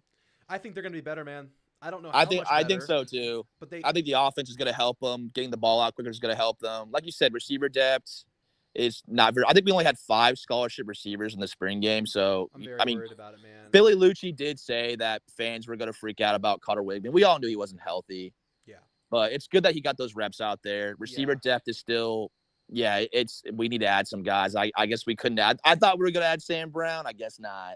We've missed on the last 2. It's getting scary, man. It's going to be hard. I mean, because these guys, they're just going to be rotational players. They're not going to start. We have our starters already. Right. These guys, these high caliber guys that are transferring out, they're going to want to start somewhere. So it's going to be hard to pitch a good amount of reps, but we need rotation. Be like, hey, you're one injury away from from starting. And that's not as strong a pitch as a starter level. Now that's the thing. If you go out week 1, you're healthy, you feel great, but in week 2, Noah Thomas goes down. That feels terrible right now. Oh, yeah, because we don't know. I mean, behind those guys, Micah Tease, he's basically a second-year player. I mean, he only caught 2 passes last year. Yeah. So it's like we don't know about him, and then we got a bunch of freshmen coming in. We need transfers, dude. Do you move Bussy to receiver? I've been saying that. I said he needs to play the Anais Smith role. He needs to play running back and receiver like Anais Smith did in 2020. I stand by that. Yeah. And it sucks seeing Anais Smith go to the Eagles, man. It kills me. Dude. I knew you were going to say something about that it. dude is a special player, man, for A&M. He'll be missed. Just a guy. I mean, this was such a cliche that Jimbo would always throw out, but just a guy that loves football. He really loves ball, man. I'm gonna miss those speeches. I'm gonna miss those. But Anais freaking loved ball, dude. This dude would do anything on the field. This dude was I just know, man. we're gonna. But he was such a football player. The way he would block, the way he would give the extra effort on plays that he wasn't involved in, the way that he was a great special teams player. He was a great special teams player too. Yeah. That hurts. I mean. He was like your modern day Christian Kirk for us. I mean, A&M always has good receivers from what I've watched throughout history. Yeah, there's always we've always had good athletes. Running back room looks good. I wish we'd add one more running back for depth, but I don't really know who's out there. I forgot we got the guy out of North Texas, so that could be kind of your fifth guy there. We did. Yeah. I know. There's so many portal guys. I'm forgetting them. I forgot about the center out of Utah. But yeah, there's a guy he's just going to be back end depth, but he's like a senior out of North Texas. Yeah, he's there. Is he a scholarship player or is he a walk-on? Yeah, he's a scholarship player. He was we just added him? I didn't even know we that. got him like at the beginning of let me pull him up. We got him at like the beginning of the portal cycle. Oh, are you serious? Yeah, I'm dead ass serious, man. I'm dead ass, man. Those terms, dude. I'm sorry. Yeah. Let me see. God dang it. Yeah. I did not know we had a running back. Yeah, I'm gonna pull his information up so I can actually stand on what I'm saying and just prove that I'm not just pulling stuff out of my butt right now. Give me just a second. But yeah, man, I'm shocked we took another tight ends. Yeah. I was like, we already have 6 tight ends. Does that mean somebody's leaving? I don't know, man. I don't think so. Yeah, I think we added that guy because the guy out of ECU. Fresno. Oh yeah, I think he's hurt. Okay. The only reason why I thought about that is like we're bringing him in because of maybe those guys maybe aren't ready. Like I know Donovan Green's probably not ready, and then maybe Trey Watson's not ready. Yeah. Dude, I could have just totally made that up about the running back out of North. I was like, dude, I swear we didn't get a running back, but we did. I really thought we did. I thought I remembered seeing this. Was it a tight end? I'm just gonna stop before I keep making a bigger fool out of myself. But anyway, yeah, I could get by without getting another running back. It would feel better, but you got 4 guys that are probably gonna be solid for you. Yeah, I feel really good about the top of that room, though. Did you think that Moss looked pretty healthy? I thought he looked super healthy and good. Uh-oh. Someone might transfer out. You think someone's going to transfer out of the running back room? No, I think all 4 of them will stay, but I'm saying if we add like another – I know we were after that Colorado running back that transferred out from what I've read. Wait, which one? Oh, but we're not. Yeah. He got crystal ball to Kansas State, I think. But I just read a minute ago that he's like transferring out again. Yeah, no. Yeah, I thought – wait, what? Yeah, I looked. Colorado running back, right? Yeah. You were just talking to Max, and I was looking up the portal stuff, and it says he's in the portal again. I don't know if it's like a malfunction, but I thought he was in the portal for about a week, and he just got crystal balled to Kansas State. Those Colorado guys, man, they're coming out of the circus, dude. It's last chance you over there. It's last chance you. Did you see that tweet they put out? This isn't last chance you. Transfers, DM me, says Shador.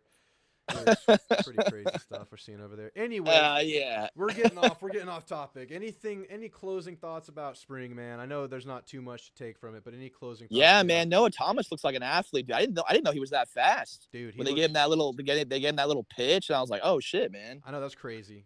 He's just healthy, man. I think that's it. I'm excited for the season, dude, already. I don't know what to expect, but I'm staying level-headed. Yeah. I know you guys are talking about 10 wins, but I'm sticking to 8 right now. Yeah, I think I'm between 8 and 10. I don't know. It depends on our O-line. If our O-line is like better than average and really, really good, just like the 2020 O-line, I think we're going to win a lot of football games because I think our defense is going to be pretty good. Man, I mean, I'm just eager to see. I like when they add guys that you least expect, like unknown names. Yeah. I don't know. That's just me. And I like when we get guys from Texas from the portal. Right. Couple Baylor guys I wanted to add, but they didn't add. I mean, Jordan Neighbors, the receiver from Baylor, still out there. I would have loved to add him, but that'd be nice. Yeah, I don't know what else. Is he still out there? He might be. Yeah. Why not? I think we should Auburn pick guys visiting next month, and then we'll go from there, man. I You know know, Jay Fair. it'd be Jay nice to Fair's get a been in the portal. nose. It'd be nice to get a nose in the portal. I think we could figure it out without a nose. It's just one of those I think you places where have to I though, feel man. I much think better. you need some big bodies in the middle. We just don't have. Yeah. I know. I mean, Rodis Johnson looks really good. Looks very active. I like Regis. I mean, we like Samu, but we need more proven guys in the middle, man. I'd feel better if we had like two more dudes. And I think we're trying, Right. but we just haven't found that guy. I know CJ West from Kent State's out there. He's supposed to be pretty good. Yeah. Yeah. Okay. I don't know why I was thinking about this, but the North Texas running back, he's still on the team, I believe. Preston Landis. He's like a no. Oh, the walk-on Yeah. guy. Yeah, okay. Okay, he was a walk. I don't know why I was confusing that with somebody happening this year. So we'll strike that from the record. That never happened. I never said that. But anyway, man. All right. Any closing thoughts, Jeb? It's been great to hear from you, man. We're gonna keep. Doing Oh this yeah, throughout the feels good, man. I offseason. know we've been having those. I've been telling you to preach it on Thursdays, but of course those last Thursdays, Yeah. I haven't been available. So I like Thursday. We're gonna keep it on Thursday, but I said at the beginning of the show we're adding a Sunday night show. I'm gonna be playing NCAA football on stream, and we're still. oh, is that coming out next week? That's coming out next Sunday. Oh, no, wow. no. The game, no. I'm gonna play the old one for my last, Oh. for like the last time. One last run. Interesting. One last Interesting. run. So Okay. I'm gonna title it the last. Yeah, Dynasty. man. I'm not a gamer anymore, but I might buy a console to play the game. Dude, it's gonna be crazy. It sounds like they're getting it. I mean, we haven't seen it yet, but it sounds like they're focusing on the important things: the sounds, the stadiums, the crowds, and the commentators, the jerseys, the look of the team. I don't care so much about which players you got or not. It sounds like there are gonna be a lot of players that opted in. But if they get the feel of football right in a video game, I'm all in because I'm playing Dynasty. Absolutely, man. I'm excited for the season already, dude. I think I'm gonna try to go to 2 games. I think I gotta go to a home game. I might go to the LSU game. I say 2, but I think I'm gonna make it. I'm gonna try to make it 3 because I want to go to the last Jerry World game. Yeah, I'm going to that one for sure. Yeah, but we'll meet I up at that one. gotta go to Kyle Field. Dude, I know. I think Missouri and Notre Dame for me is what I'm. Would be really fun. Notre Dame's probably gonna be really expensive, but I'm about it. The opening game, first game of the Elko. It's probably gonna be less expensive than the Texas game. I don't think I can do the Texas game. Those tickets are crazy. Yeah, dude. I mean, I want to go, but it's like I don't know, man. To sit up top for like $700, especially if we lose. Yeah, but what if we win? Hey, yeah. Exactly. Experience But of a no, lifetime. closing thoughts, man, for everyone out there, dude. I think the team's gonna be good. I mean, from what I've seen from the spring, they look very disciplined, like you referred to. The way they broke the huddle so quick, I love that. Yeah. Under Jimbo, dude, it was like, dude, you're like holding your breath for like a delay of game because I don't know if that was like planned. Yeah. Because I know Jimbo liked to slow the clock down and work the clock, but I'm like, dude, you gotta stop snapping the ball at like 1 second, dude. It's giving me anxiety. Or just not snap it and have to call a timeout. Or exactly, not get waste a formation. timeout. Yeah. I don't get how these guys get paid millions from stuff that fancy. Yeah, I know. It's That a bummer, was nice. man. Being a Cowboy fan, A&M fan, dude, it's pretty tough sometimes. Hey, I don't know how you're feeling about next year for the Cowboys, but y'all got Josh No, DeBerry. Y'all signed Josh DeBerry. Dude, I think if we play him at nickel, he could make the team. He was good at nickel. He was a great tackler. Yeah. If he had an extra year of eligibility, I'd be happy to take him back at nickel. Sure. He just wasn't a corner. He just wasn't. No. He was strictly just a good tackler. Maybe like the team Cowboy. If any Cowboy fans are in the chat, they are. Guys, I'm for my advice is keep your expectations very low. Good luck with that. They're talking about signing back Ezekiel Elliott. I know, dude. If they do that, dude, I'm boycotting. Oh my gosh, I saw that. I thought it was official, so it's not official yet. But it's and there's so many delusional Cowboy fans who are happy with that. Oh my god. This is what's gonna happen. We're gonna sign Zeke, and by week 3 or 4, we're gonna be trying to trade for a running back. I can guarantee it. Our running back room, dude, is probably the worst in the NFL right now. Yeah. Skill wise, and this is probably gonna be Dak's last year. So is it gonna be Pollock and Zeke again next year? Is that what it's gonna be? Pollard's gone. He's at the Titans now. Oh, okay.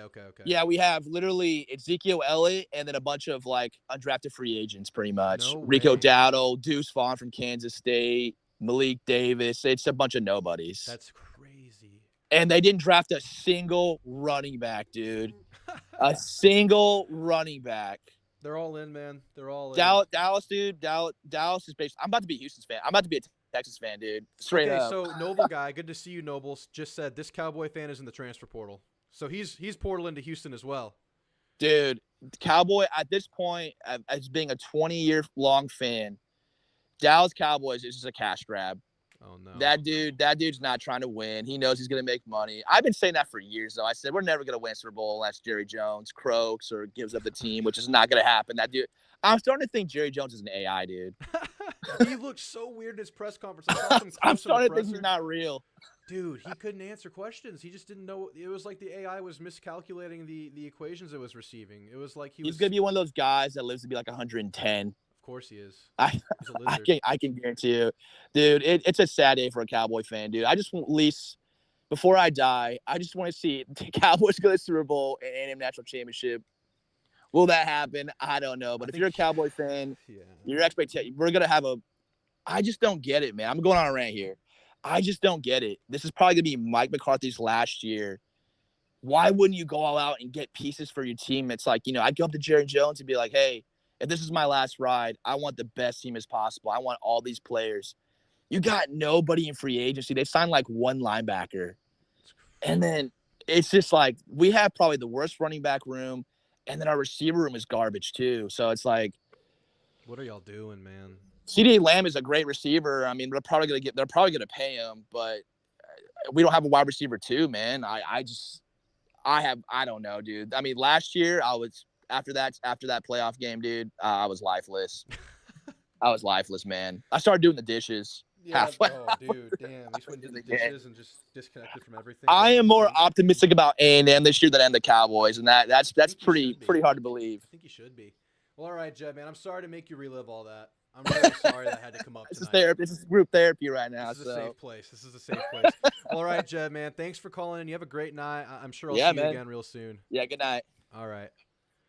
Good to hear from Jeb. All right, we have some callers waiting, so let's go ahead and get right into the next one. Tyler, sorry to make you wait. You're on with Drew. What's on your mind tonight, my friend? Good to hear from you.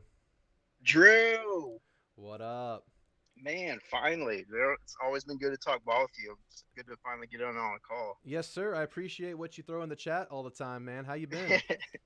I've been good, man. Just working and talking ball whenever I get a sec. You know how it is. Hell yeah. Hell yeah. What's on your mind tonight, man? Man, I got a few things. Well, just listen about the Cowboys. Are you a Cowboys I can't fan? help. I'm not, but I can't help but know how Jeb feels, man. I'm a Houston Texans fan, so Oof. it's Well- crazy to see the quick turnaround. And I mean, it feels like I've been in the depths of hell before, and now we're just looking on the up right now. All of a sudden, you have a future, man, and you have like a trajectory and a light at the end of the tunnel, and things just look good. And I don't know if Dallas is gonna feel that anytime soon. Yeah, I mean, it's crazy. And then the uniforms, they're totally doing a whole. Those are pretty sick. I like them, dude. Those are so. There's cool. some good ones, man. I'm a fan of it. I think Yeah. it's crazy that Tennessee, Bud Adams, they get to own the.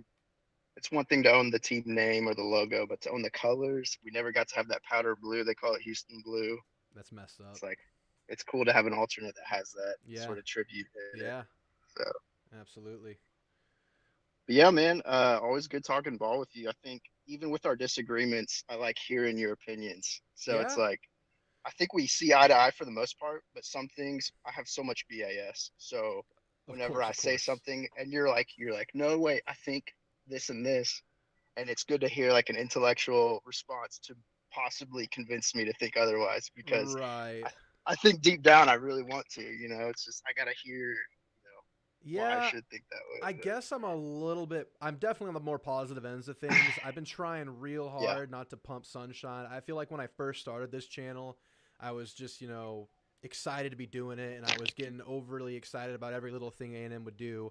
And then we had the 2022 season, so that kind of Yep. took me down a notch, and it made me rethink things. So I'm Yeah, always trying to understand. be. If for every positive, I want to give a concern or give like a little bit of a reality check. I'm trying to do that better, and I appreciate Okay. comments like yours that bring that other line of thinking, because it makes me stop and have to think about things. So I always Yeah. appreciate the back and forth, and I Oh, you don't bet, I don't man. try to reach full agreement with everybody. I mean, we have to have this kind of. It's healthy to have this kind of conversation. Oh right? It man, helps yeah, you I want contextualize it. transparency for Yeah. sure. Yeah, for Yeah. sure. So And I was appreciate thinking it. that too. I was like, and you do a great job, by the way. I don't know if you are aiming for a future in this, but you could if you wanted to. You're a great host. But with Thank you. at one point, I was like, I wonder if he's trying to like meet middle ground between his listeners and whatever, which is great. But I was like, man, the minute I get to hop on the phone with this guy, I know we're gonna have a good talk about ball. So it's really Absolutely. cool. Absolutely. So the one thing I don't know, you get a lot of comments.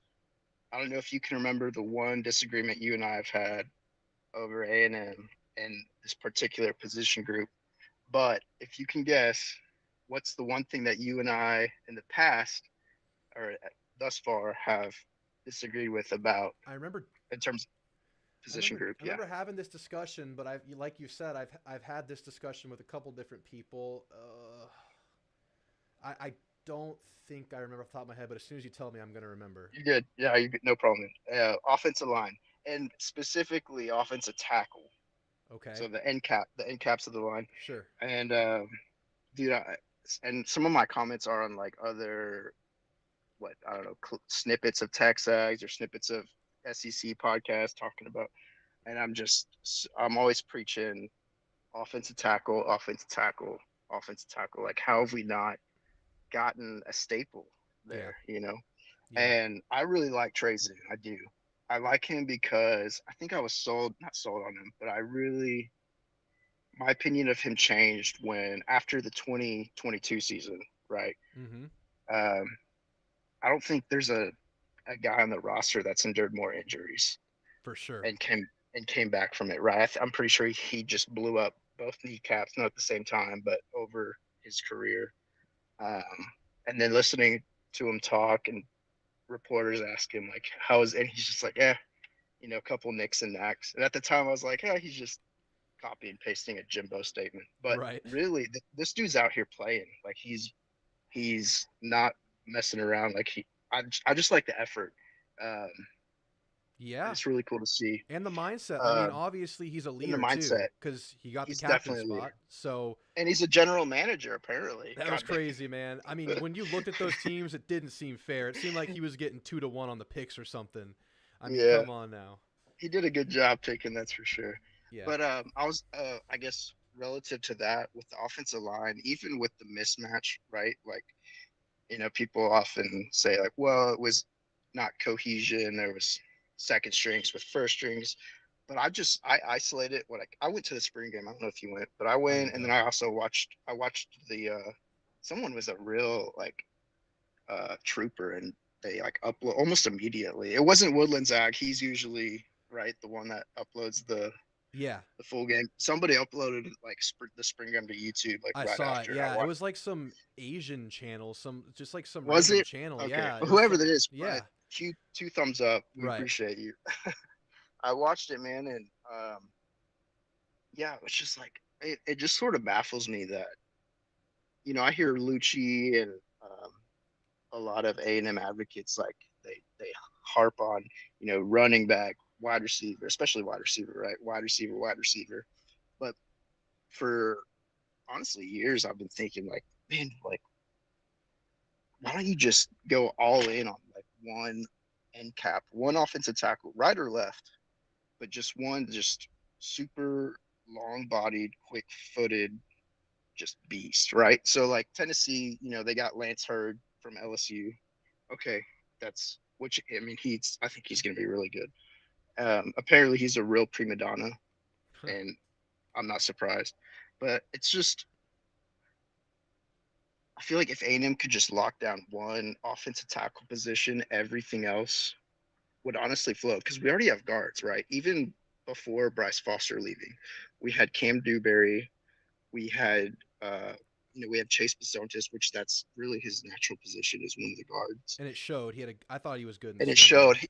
I did too. Yeah, that looked really good, and the run blocking looked much better, opening up For holes. sure.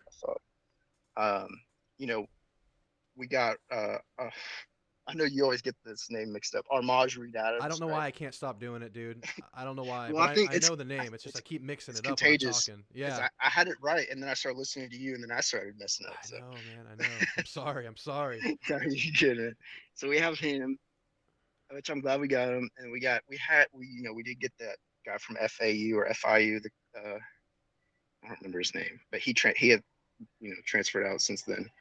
It was But it like, just yeah, seems like we've already had like good guard depth or good guard starters inside, IOL, center, left guard, right guard. players. And then on top of that, we also went to the portal and got some really good depth to not just be backups, but to compete for the starting job. But Sure. not one instance did we really like sell out for a just an offensive tackle. And I was just like, man, I mean, we got that Derek Graham guy from Troy, and obviously he wasn't good enough to even. I mean, Yeah, he's gone. he's gone. I just don't get it.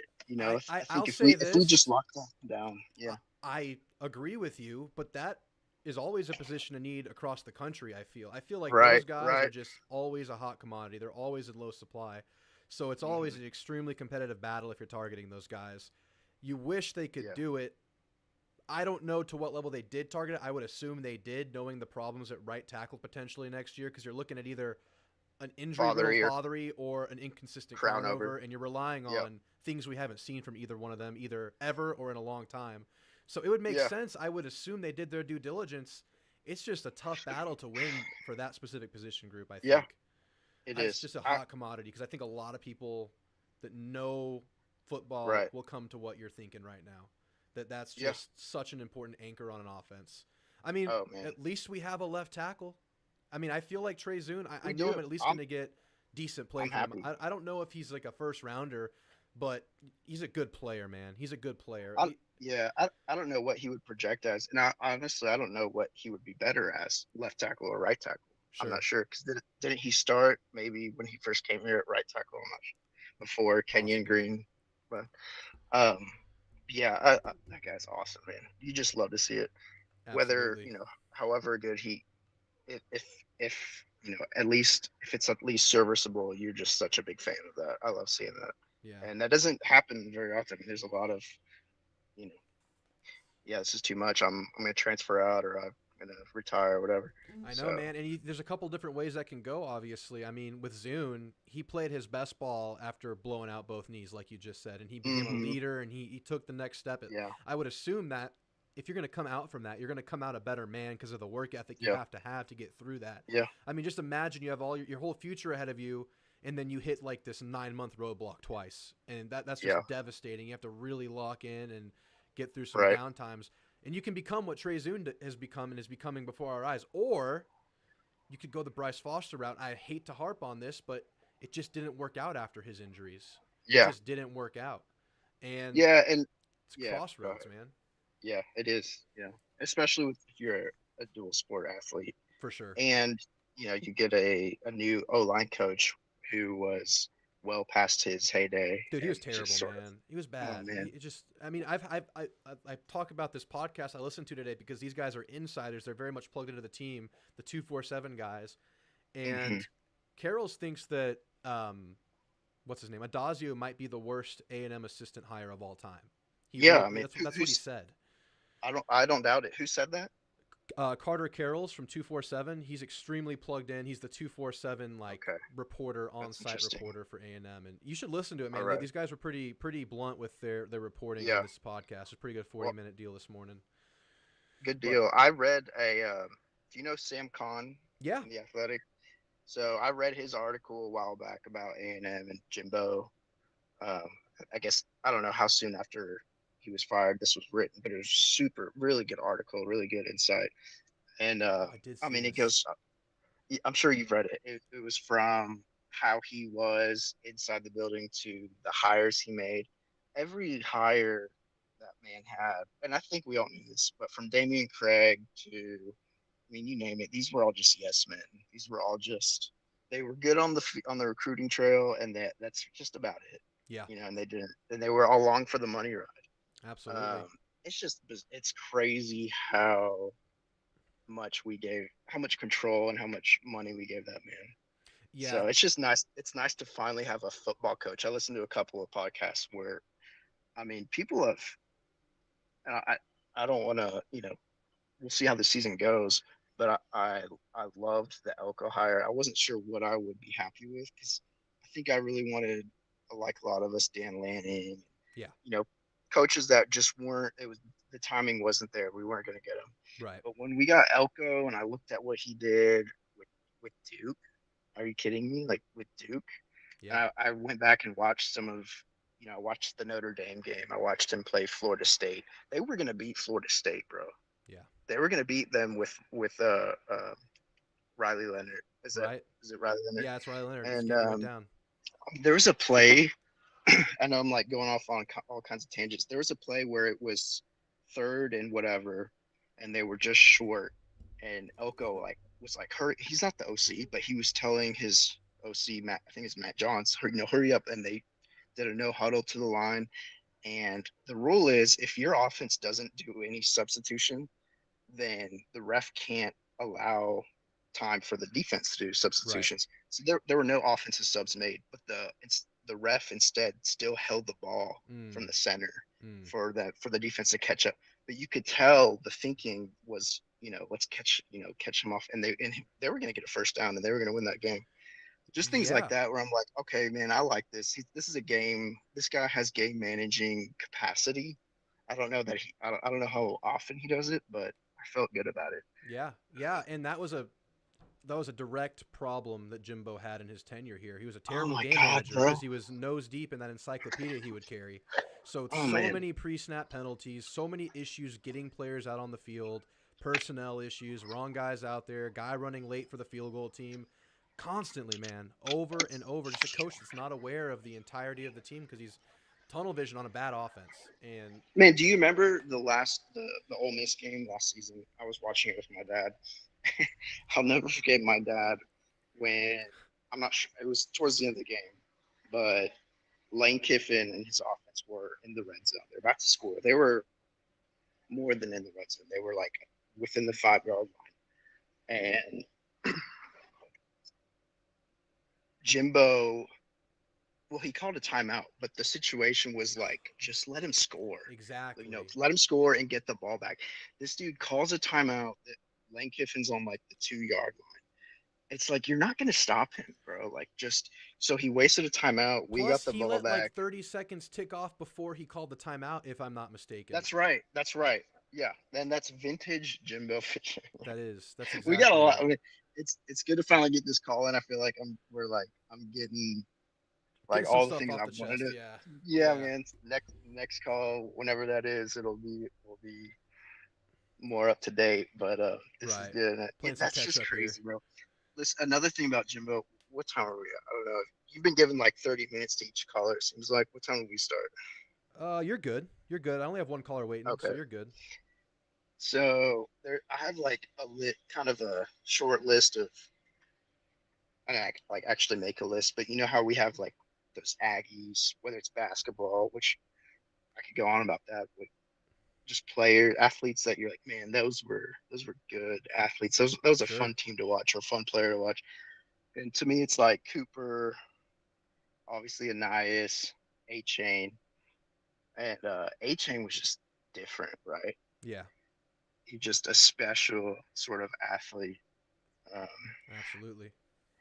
I think it was 2021. We were playing Ole Miss in Oxford, and we'd beaten Alabama at home. Mm-hmm. We had already lost to Miss State. We had lost to Arkansas, so we were 2 loss, but at the end of the season, so we were like probably 7-2 or 8-2 or something. Right. So it's like, man, if you keep winning like the games that you're supposed to, you're gonna be sitting nice. Mm-hmm. We're playing, and I think Corral was still playing, which is fine. So. But we had a squad for sure, and Elko was DC, right? So their offense was giving it to us, bro. They were hurrying it up. I think they had Judkins, but they had Corral. They were just kind of abusing us, but we were keeping it in front of us. And Chappelle had a really good game too that night. But our offense was just like, God. Yeah. It's like and Jake Crane, I love Jake Crane. He said the same thing. He was like, A&M loses the same time almost every time. Yeah. It was like you sort of you're sort of getting abused, but you prevent the damage because your defense is nice. And at the time, our DC was nice. And you dig a hole offensively. Yeah. And then you come back sort of in the second half and you get close enough. But it's like you don't learn, a.k.a. Jimbo doesn't learn what what worked for you to get you back in the game. You know what got us back in the game? What? Devon A. Yeah, Chain. yeah. You know what he did? That he sent that poor man to the showers, bro. And it wasn't like a disciplinary. It I was remember just this. like we had Isaiah Spiller, and he's fine back. I don't know what he's doing with LA. I'm glad he's in the NFL, but he's not A Chain, bro. And Ole Miss did not have an answer for A Chain. They had an answer for Isaiah. They were stuffing his ass. Yep. We it was almost like Jimbo just had his script writ out for how he was going to do things regardless. Exactly. And yeah, honestly, bro, like after that game, because I was a freshman when Johnny Manziel was a sophomore. So I was a senior in high school applying to A&M when Johnny Manziel was a freshman. Damn, that's a great And time to be at school. man, that city or can't really call it a city, but that town was on fire, bro. Yeah.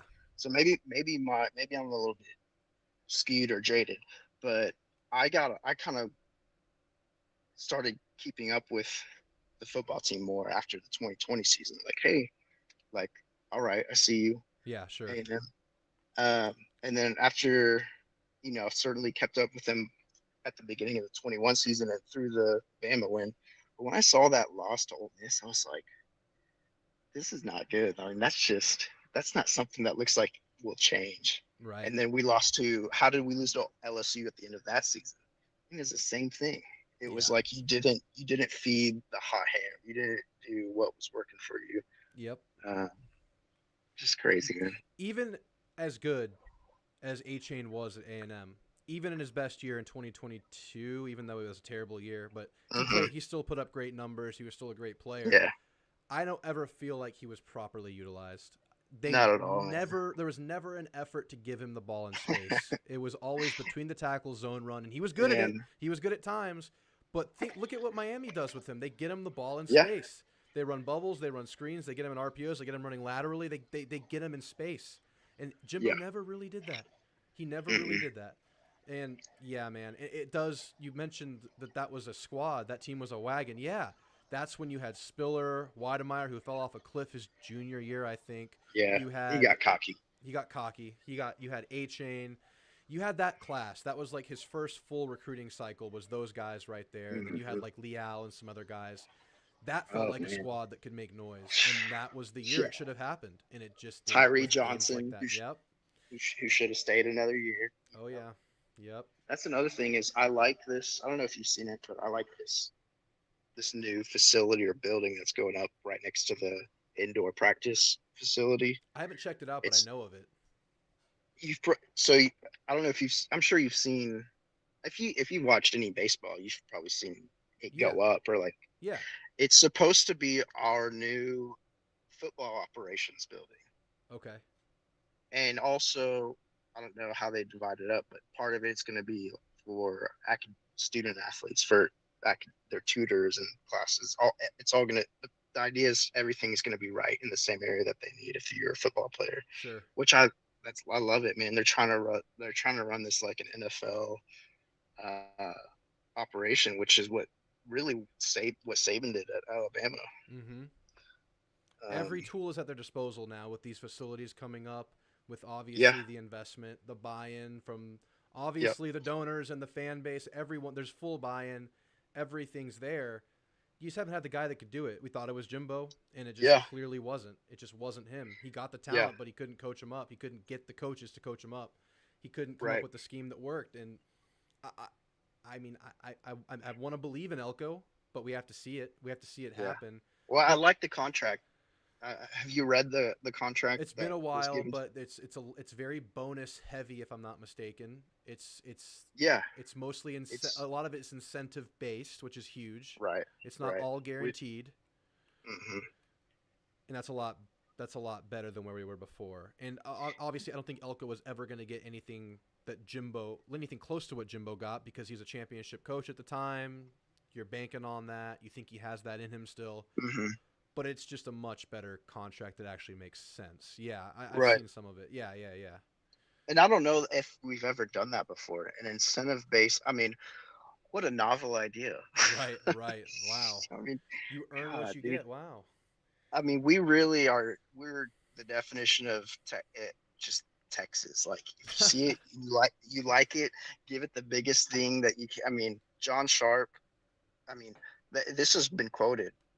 The only regret John Sharp had when signing Jimbo Fisher was that he couldn't sign him to 15 years or something Yeah, I like heard that. that. That's just This insane. this dude was, and I'm not like anti John Sharp. By the way. I know a lot of people are. I Yeah. don't think getting rid of him is necessarily the answer. He's done a lot for just the university in general. But I do really like Mark Welsh, and I feel Yeah. comfortable with that being our leader. And that's really where it comes down to. I was a student when we had Bowen Lofton, and he was great.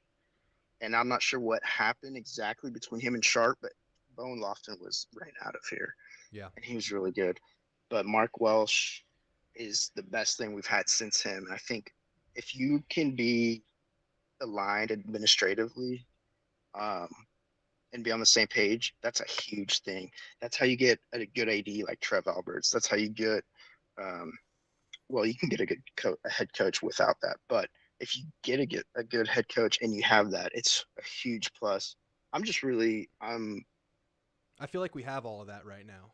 Yeah, I'm liking where we're headed, Yep. and maybe some of this is uh, like peeling off of my Houston Texans fandom, but I don't think so. Like I'm pretty good at compartmentalizing the two. So Yeah. I'm liking where we're headed, man.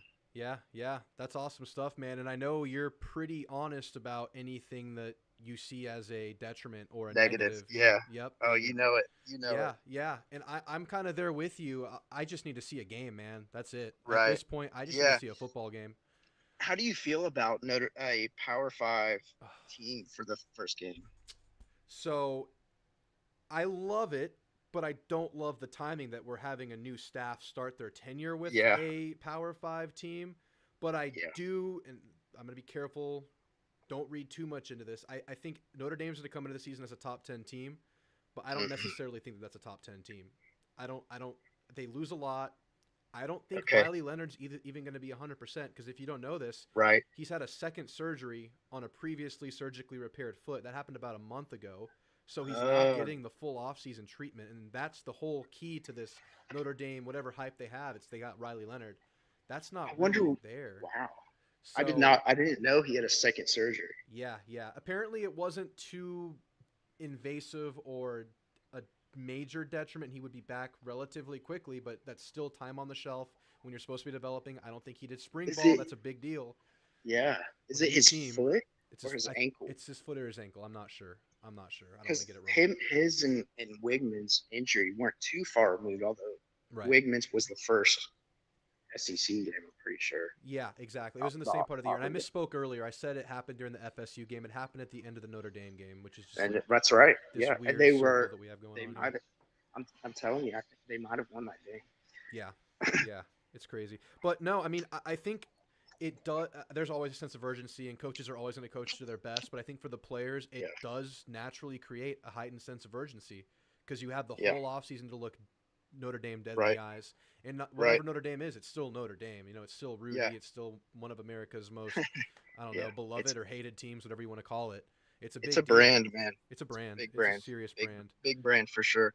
And I'll tell you this though about Notre Dame, they're going to be a very good defense. Yeah, They sure, have the same absolutely. defensive coordinator.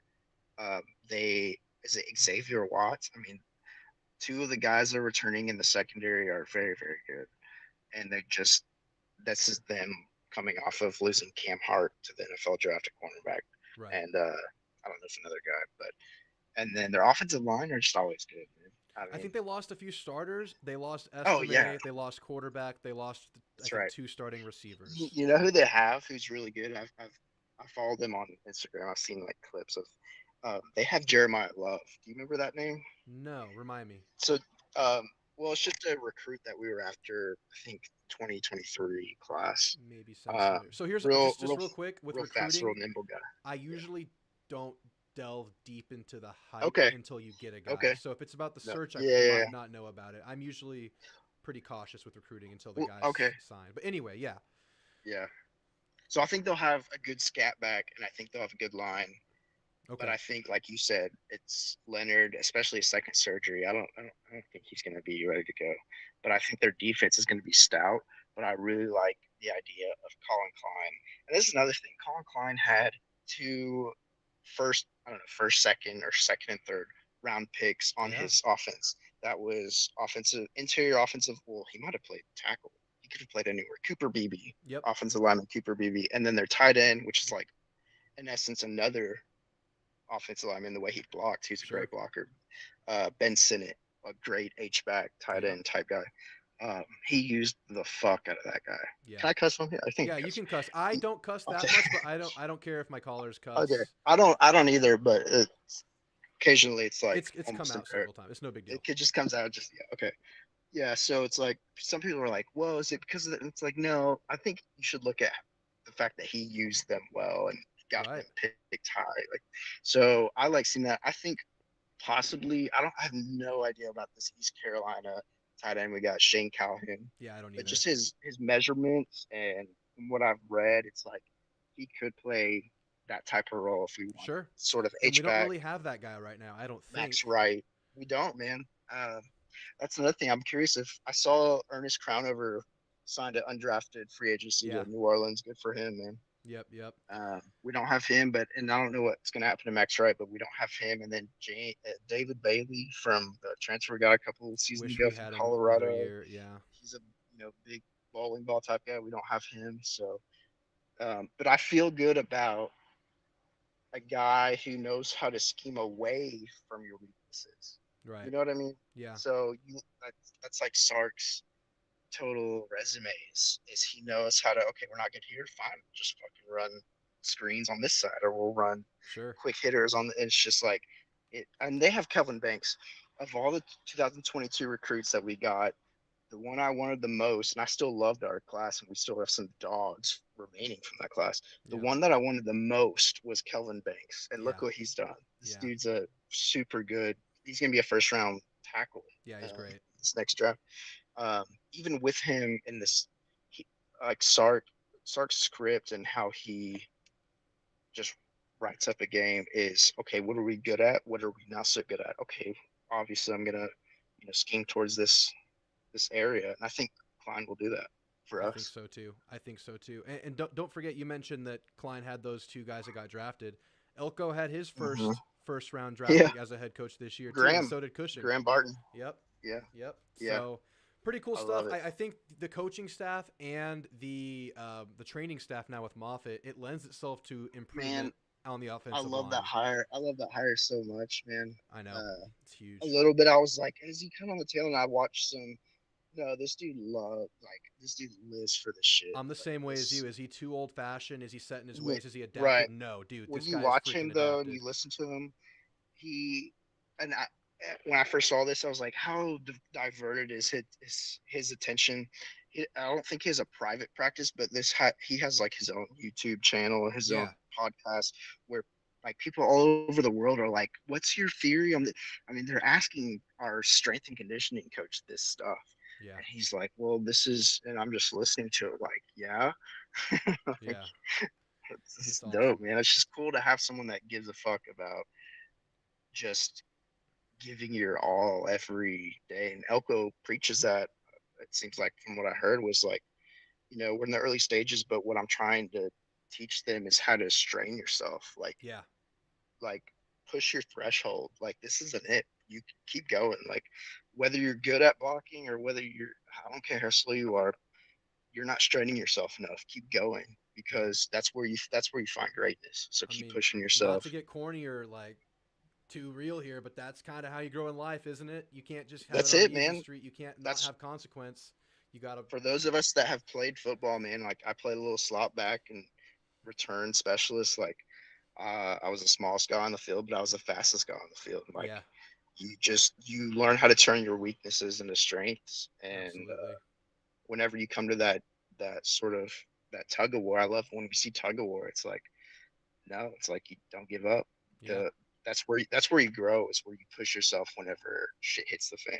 That's how you grow. 100%. 100%. Well, Tyler, man, that was a great call. I think that's a great place to call it.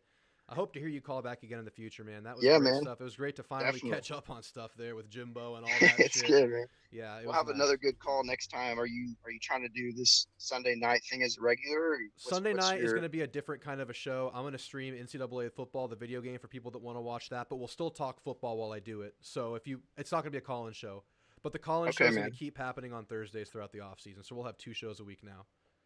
What do you got, a PS5 or? I'm doing it on the PC. I got the PC that does Is it on everything. PC? Yeah. I built one. Oh my and gosh. Yeah. I nerded You're one out of on it, man. those. I am one of those, man. I'm one of those. I went all in. It's cool. I got a house, and I wanted to have like a nice Good for serious you, bro. desk, so I went Good. all in with the PC setup. So, yeah, man. Yeah, don't hold back, man. You deserve it. That's there's Thanks, nothing man. wrong with that at all. Thanks, man. Yeah. Well, Tyler, I hope to hear from you again, man. For sure, bro. Appreciate you. Have a good night. Later. That was a great call, guys. That was Tyler. He's been in the chat for a while. Finally called in. Gave some good stuff. We're going to keep it moving because I got 2 callers waiting. I'm going to have to close the phone lines after these guys. It's getting late on us. And I might have to shorten these last 2 calls a little bit. Sorry. It's just getting late. But we got Noble is back. Noble, how you doing, man? It's been a while. Can you hear me? Yeah, I got Make you sure loud you and can still clear. works. Perfect. Well, hey, man. Yeah, no, I'm excited to be calling back in. I'm still following the show from time to time. Just haven't had a chance to call in a minute. But No I worries. won't take up too much of your time. I know you got a little it's getting late on a Sunday night. Yes, sir. But no, a couple things. Almost no like major points, but a couple things off the bat. I guess the Bryce Foster news was pretty big. Yeah. Obviously. Yeah. Uh-oh. You there? I couldn't remember. Well, yeah, can you hear me? Yeah, I got you.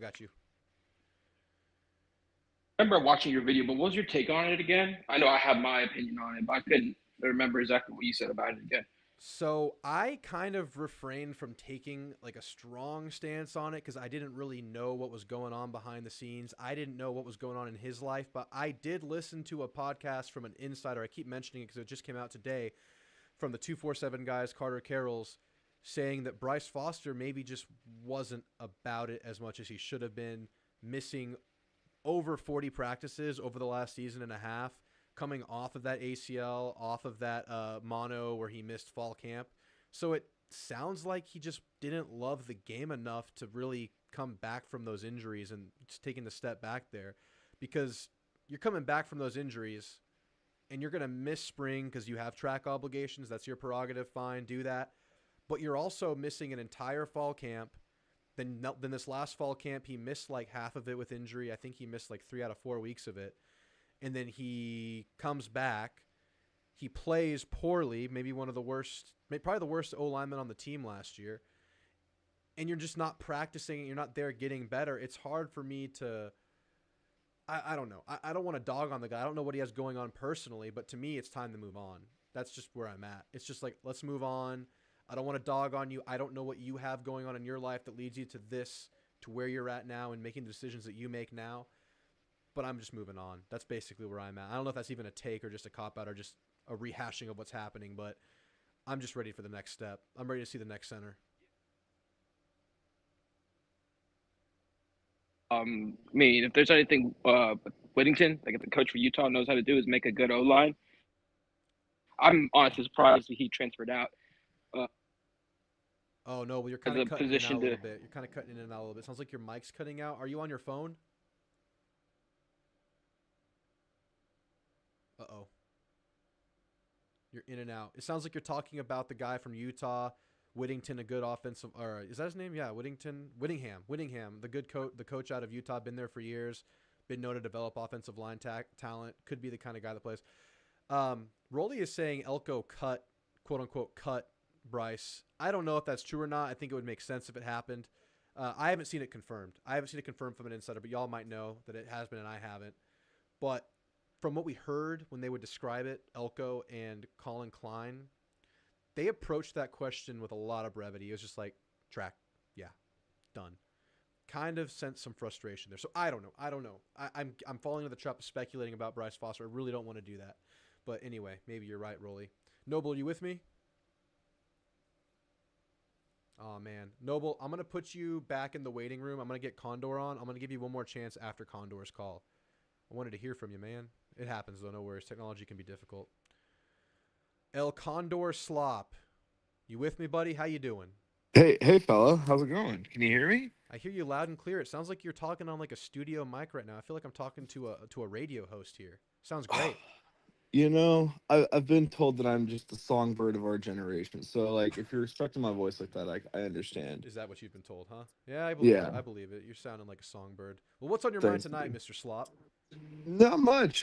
We just had the spring game finish up, and we also had the NFL draft, and I just wanted to talk to you about what you saw, and what you think like the best situation for some of those Aggies could have been in the draft versus where they are now.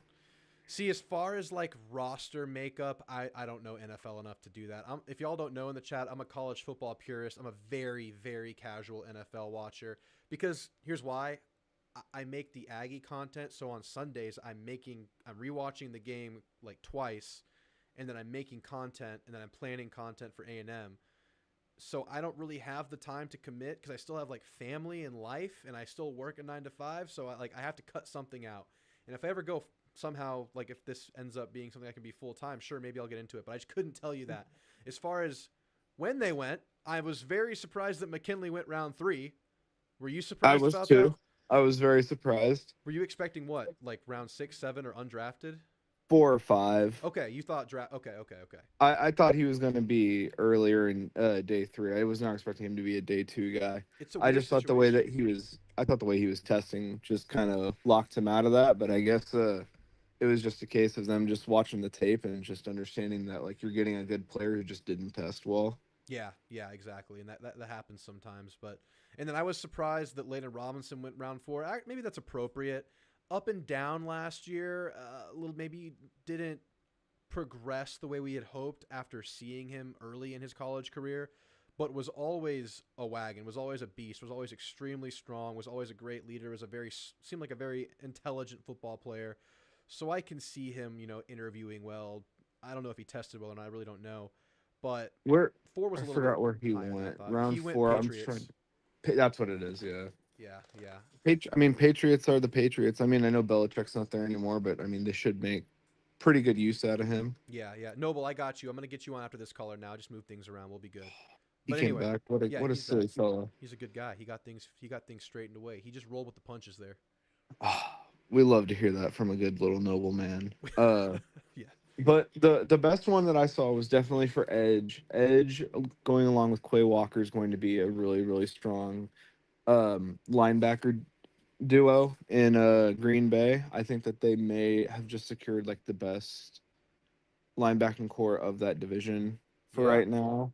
Anais to the Eagles was okay. I want to see how they can actually find a way to get him the ball with all the weapons that they have Sure. because they have Saquon, they have um, AJ Brown, they have Devontae Smith. They've just got so many other guys who are playmakers with the ball. It's going to be interesting to see if they can find a spot or He's gonna have like some a great role place to models get around him, him. though. He's gonna have some great pieces around him to learn from. Yeah, He'll be a but so I sponge wouldn't too. expect very much out of him for the first couple years out of his career, if I'm being honest with you. Sure. Jackson's going to be an interesting one because he went to Cincinnati, I Yeah, believe. that's right. And then with Sam Hubbard and Hendrickson, if Hendrickson does end up staying, that should be a really, really good, solid defensive line where he can just rotate into. So I liked that one So for he's in the him. rotation year 1. You think? Definitely. I definitely think so. You can never have enough like nose tackles in the NFL, Okay, nice. especially in the division that Cincinnati's in, AFC North, with the Ravens and the Steelers and the Browns, and they all just have such good run games, and they have some like the best running backs in the NFL. You kind of have to have that strong, stout Yeah. nose tackle that can't get moved, and Jackson's definitely that guy. That's exactly what he is, and that's what A&M might be missing is a guy just like that. Do you want to transition this, or do you have anything else in the draft you wanted to get to? Yeah, we can go into it because we were texting earlier and we Yeah. were talking about how that is the biggest hole in A&M's like defense right now is that big old nose tackle in the middle. We just doesn't seem like there is one. We need a big slop out there. There I need a Condor slop out there. there needs to be a big slop out there. There's just So not enough here's what we're slopping. looking at. We have you 88 pop to you, and I think I that like the 88. was Yeah, 88. That's Samu Tamuamu Pepe. I think that's 88. Chat might have to check me on that. I think that's Samu. But he's 360. I don't know how much you can rely to him besides situationally for right now, unless he drops some weight. But he could, in theory, become that guy. He's just He a big. could He's a be. big slopper. Like he's a little bit far on the slop meter. He's cut down though. He's actually looking like he's in better shape. And then who else popped to on that defensive line? Anybody else inside? Scorton. Well, yeah. Scorton was far and away the best guy on y'all's defense, and it's just not even funny. Like y'all were talking earlier about how Shamar Stewart is looking like he's just so much better. And I think from like a raw athleticism standpoint, he's definitely like the guy. I Yeah. was telling you, he seems like almost if the guy out of Miami a few years ago, and I'm Greg Rousseau Mm-hmm. and Tyree Wilson, who used to be an A&M guy and was a Texas Tech guy. Yeah. Like if they like had a baby together, it would 100% come out and be Shamar Stewart. I, He's just for as tall as he is, he's such like an athletic freak. yeah. That one play where he was off balance and somehow manages to jump 90 degrees to the right down the line of scrimmage and still make a TFL is just wild. He dove like 3/4 of the line of scrimmage for a Yeah, TFL. he And I jumped think that so was like on far. 3rd and 4, like 3rd and 3. Like that was a big play, I It was believe. That something like was. that, yeah. It was a good stop. Yeah. I But got hate for posting that. They were like, "Oh, it's just bad offensive line play." Okay, sure, but that guy was out of the play. it doesn't diminish the fact that that is just like an athletic like display that we Yeah. just got to witness. Yeah. Yeah. Um, but Scorton is just without a doubt the best player that I was watching during that entire time. He was just so efficient with all of his pass rush moves. He knew exactly what he was doing. His hand placement and hand fighting was so good. His footwork was very, very good for all of his moves. He was setting everything up really, really well. The spin I move, was really, dude. really The liking what I spin was seeing move. with him. Yeah, that spin move is lethal. That's crazy, man. That's crazy. And he spun on. Was it, who did he spin on? It was Ruben Father. It's a big boy. I don't remember the Just a name. quick dude. Just a quick dude. But yeah, Yeah. he was definitely a monster out there. He lived up to the billing. It was everything we had hoped for. And then but besides that, I don't think we had a transfer guy, 56. He looked pretty promising. He was aside from 88. When I saw 88, I saw him for a guy who's 360. I thought he was actually moving pretty well and taking up a good bit of space and doing what he needed to do. I'm gonna check the But roster real after quick. If that 88 is Samu, I agree with you. He was moving well for that size. Yeah. But the only other guy I saw that was doing like decent was number 56, and I am terrible with names, so Rodas you'll Johnson. you'll have to check on that for me. But he was the only other defensive tackle I saw that was really kind of making anything work. The other guys that I saw when I was watching, they just really weren't doing much of anything. I would If they unfortunately agree. I didn't think DJ Hicks had the best spring game. I don't think he did either. I was just not seeing very much out of anybody else that was not 88 or 56 on the interior. Yeah. I'm thinking that if it really comes down to it, I think you can move Shamar Turner in as like a penetrating 3, and then you let the other Shamar and Scorton be on the edge, and then you let big number 88 be like uh that one technique or that nose. And I Yeah. think you just kind of let them all work from there. Now we do Because have a little bit of a wild card in there. We have a number 99. He didn't play in the spring game. He was supposedly getting healthy during spring and played limited reps or in a limited capacity in spring. His name is Gabriel Brownlow Dindy. He was a 5-star part of that 2022 class. 6'3", 300. So he's not giant, but he's definitely a big guy. But he has that attribute that McKinley does. Whenever you have him penetrating inside, he moves people around. He just Yeah. does. He just has that pop about him, that push about him. But the problem is he's had 2 years of not being able to stay on the field due to injury.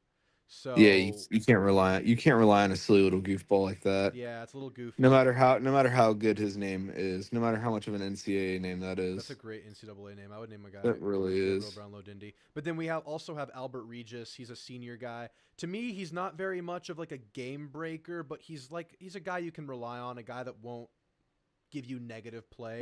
But he could take that step. He's got the size. He's 6'2", 325. He's very experienced at this point. I think he's somewhat of a leader. He's been in interviews, and he sounds like he has a great head about him. That's a buzzword I always use, great head about him. I just realized I use that like every other show. But anyway, great head about him. and a great body about God. him. So Albert Regis is another option there. So I don't Tell know. me, tell me more about your great head, Drew, please. You're looking at it right here. It's wearing a hat. Thank It's you. a great head. Thank you. Yeah. And then only other guy that I saw that I really really liked was number 0. I liked him a ton You know what his when I name was is? watching him. Isn't it Scooby, right? Scooby Dooby Doo. Yeah, Scooby Doo. Yeah. I love me a little bit of Scooby Doo. Yeah. Scooby was out Him there. and Torian York, if they're both going to be the starters, that is going to be very very scary in the SEC going forward. So here's the thing with Scooby Doo.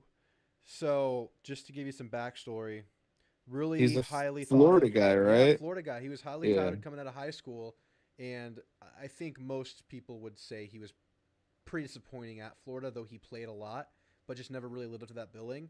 But he has that raw talent, and he came in and he had a really good spring. But he did have the advantage because we also got the Florida linebacker coach as our defensive coordinator and linebackers coach, so he had the same coach. So he was a little bit ahead of the curve as far as the learning aspect. So he had that going for him. So we're not sure if what we're seeing is just him standing out because of that, or if he is in fact a real thing. So I think you also have to take into effect that Florida's defensive line is not A&M's defensive that's a line. good point. A&M's D line is so much better at the point of attack than Florida's was. I mean, A&M has the potential to have 2, 3 first rounders on that defensive line if Shamar, Scorton, and the other Shamar are all playing like to the best of their abilities. You could have 3 first rounders on that Yeah, defensive line. I think it's very much on Um, the table. Yeah, and I think that as long as those guys keep anyone big off of Scooby, I think he's going to be making plays left and right. that's so true. It really, really Because helps people. watching him go sideline to sideline, it looked so effortless to him. He was so fast, Yeah, and yeah, dude. he could just figure out where everything He was. did look athletic. He looked a little lean for a linebacker, but you Yeah, can be like what's he listed at? I'm just curious I because think he's like 6'2", 230. It's pretty that's right. similar to Edge, I think, That's if I'm right. right. That's right. That's right. Yeah, that's a fine size. Yeah, man. If he's a real deal, that'd be great. We got a very experienced portal guy out of Pitt like the day before the spring game, so we didn't get to see him. But he brings like a full year of starting or multiple years of starting experience. That's a big deal, and we have some young guys there. It's just a matter of who steps up and are you gonna be consistent? Are you gonna be that guy? But I feel like we're in a good spot there. Yeah, defensively, I think is going to be just leagues ahead of where the offense is. Because I mean, like you were saying, there was a lot of sloppy offensive line play that I was watching, Yeah. and I know it's like ones, twos, and threes all mixed up. But I mean, when you're kind of having a hard time telling who's a 1, who's a 2, and who's a 3, that's not like the greatest sign. Yeah, no, yeah, it's hard. It's going to be a wait and see thing. I do feel like there are enough guys out there you could put it together, but we didn't see it together, so we don't really know yet. So, yeah, Yeah, if that's gonna O line's going to be a question mark until we see the team hit the field. But I'll say this: it's been so bad. There's no way it doesn't get at least somewhat better, but to what level? And it is a significant enough improvement to make the team better and to make the offense an actual plus offense, a good offense. I mean, it's been bad for 2 years in a row, so got to see it. yeah. Well, what else So you got? we'll see What else you we'll see got? what's going on with that. Any other I mean, standout before I let you go? Like what? Who else did you see out there? Was anybody else maybe a little under the radar, a little sneaky guy out there?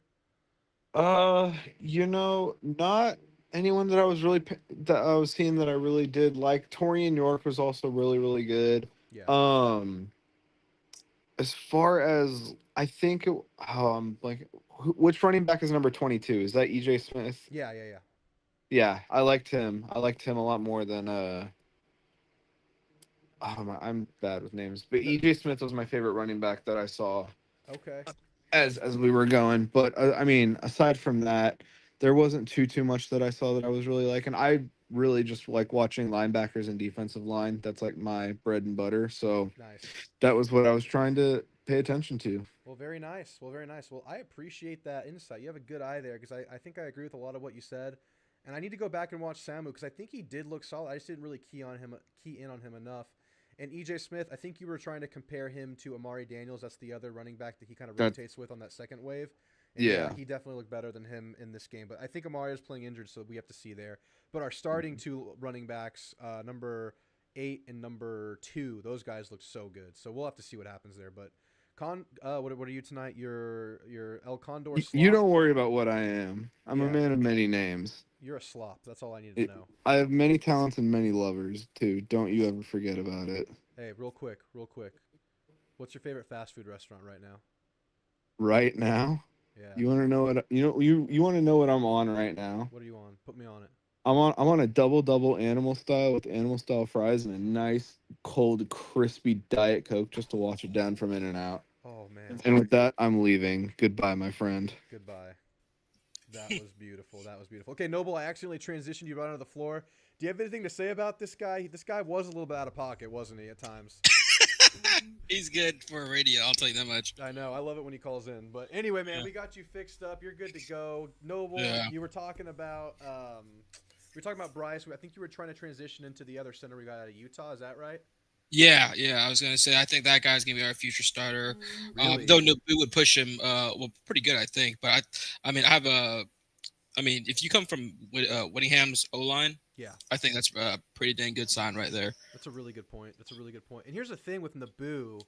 I think the potential's been there. The coaches have been high on him, but I don't think we've seen like a complete game from Naboo yet. I don't think we've seen like that evidence that makes you think he's the guy of the future yet. Am I wrong in that? No. I like Naboo a lot. Sure. I mean, she showed flashes of greatness last season, but I like a guy who's. I think he's in the what year is the transfer coming in? I think he's an upperclassman, right? I'll check for you. I see. There's been so many transfer guys. I'm like I'm like forgetting names, and I shouldn't, but I'll check this for you. But I don't remember the position, and then essentially what I try to grade their how much of an asset they are to the team. Yeah, but exactly. I think he was an upperclassman starting experience at Utah. I could be completely talking on my ass, but no, I like that a lot. His first year was 2021, so he's gonna be a senior. Yeah. Oh, okay. Perfect. Yeah. That's a huge get. Like, the last time we went after, I think, senior O lineman in the transfer portal, that did not pan out for us. It was like that Tennessee lineman, I believe. And a couple years ago, he started the whole super year. random. He was like up and down. Yeah. It was like the most forgettable transfer ever. Yeah. Well, the one time Jimbo tried to use the transfer portal and it just didn't pan out. Right. Yeah. That's one thing Elko's been doing great is just getting guys in here, giving these position groups a chance. Like with the DB room, I don't know if any one guy at the corner has like got me like super excited, like, oh, this is the guy. But I know with the work he put in the portal, like you're gonna find a serviceable rotation of corners. Like I'm getting pretty confident about it. But what else is standing out to you right now post spring? Like what's kind of on your mind? Where do you kind of go to after looking at the team a little bit? So I guess my biggest point of concern, I think O line actually is going to be one of the most improved lines, O lines, like based off of what David Cushing was able to send a Duke center, Graham Barton into the NFL draft. Huge. Very impressive. Yeah. And then, he obviously him and Elko together got that team moving. Like offense wasn't that a huge issue for them last year. They played pretty well-rounded football up until Riley Leonard got hurt. Yeah. What concerns me is wide receiver, which is a talking point that's been beat into oblivion. Yeah, it's that significant, I guess. Yeah, it is because the guys we have on the roster aren't bad, but just so shallow. Like we lose one of the starters, we're down to some guy you can't name, and hell, like everyone in the SEC won't be able to name him. And not that stars and names are everything, but you do want to make a name for yourself. Sure. And like maybe Noah Thomas has that catch right now with other people across the conference. Yeah. But that's it. Like we don't have a Luther Burden, and even if the Evan Stewart would have been, was underutilized while here. Like, could you imagine what kind of asset he could have been under? Sure. Not that like if he's not going to be lower the program, then better to let him leave than keep a guy who's going to be a mercenary for us. Let him be somewhere else. Yeah. But no, wide receiver, because it's so hard as you can only do so much to scheme a wide receiver open. Then they come days like speed and talent and the ability to catch a ball. Yeah. And I'm curious to see how the offense operates next year because I have a feeling we're going to have a pretty good defense. Feels like it, yeah, for sure. I just want to because again, this is all the whole reason why I'm beating the wide receiver room specifically is because I don't think Texas secondary is great, and I want to be able to take advantage of that at the end of the season. Yeah. if we go 8-4, that's just, I mean, that's always a possibility. Mhm. I want to see 8-4 with a win against Texas. We're 8-4 with a Texas loss. That's devastating. Yeah, that feels terrible. Yeah, I Yeah, mean, it's the no. Texas game. It's the last game of the year. It's just like everything is like that'd be if you're in an 8-4 scenario. Everything's building up That's to like that a because huge swing right yeah, there if you're at that record, or if you're like 10-2 and one of the losses to Texas. Damn, that sucks. Hopefully, it was a good game. It doesn't feel good, but you're moving on to better things after that game. But yeah, it could be a very big swing situation there in terms of like the perception. Yeah, and yeah, look, if we went into that Texas game with the current trio of receiver there, Noah, Moose, and Jade, I would feel great. But there's just no guarantee that those guys are going to be there by the end of the year, and it's most likely one of them goes down with injury. That's just how the game works. yeah. And beyond that, if you're having a rotation of 5 or 6 guys like most teams have at receiver, you're Yep. relying on guys that are probably not ready yet. Micah Tease is probably not ready this year. It's probably he could be, but I don't. There's a lot of think he's there coulds yet. and maybes Yeah. and ifs. I want a Does couple not more feel sure confident. things, and there's never a fully sure thing in football. But it's a Mhm. combination of needing a sure thing and just a sheer lack of bullets in the chamber to see if you have a sure thing at the receiver room. You know what I mean? Like Yeah, the chances aren't in your favor when you only have like 3 guys behind your rotation to find no. another guy. And what sucks is I've heard, Cam Coleman, the recruit we're going after so hard Yeah. last season, he's already looking like the best wide receiver on Auburn's roster. Now, I don't know if that means Auburn's wide receiver room sucked that bad, or if he's that good. Probably a combination of both. It's a combination. Um, I think he's going to be the truth, man. I think he's going to be really yeah. good. It's kind of crazy Unfortunately, though, because he went to a situation of a much worse quarterback room. Like I take dude. all 3 of our quarterbacks over whatever they have in Auburn. Yeah, Um, dude, this is a conversation I've been having, man, on Twitter. It's like, what is the Auburn pitch right now? Because you're going to go play with Peyton Freeze. Thorne. It's Hugh Freeze. Hugh Freeze. It's Yeah. Hugh Freeze, and He's gonna find you a way to get open, I he'll guess. find you a way, but it's like Hugh Freeze, but also Peyton Thorne. A&M, it's like Yeah. Connor Wigman, and then I know Colin Klein hasn't put receivers in the NFL yet. I know he's still a young OC. I know Elko's a defensive guy. I guess it's that. I guess it's preaching that pedigree and like what you've done with receivers before.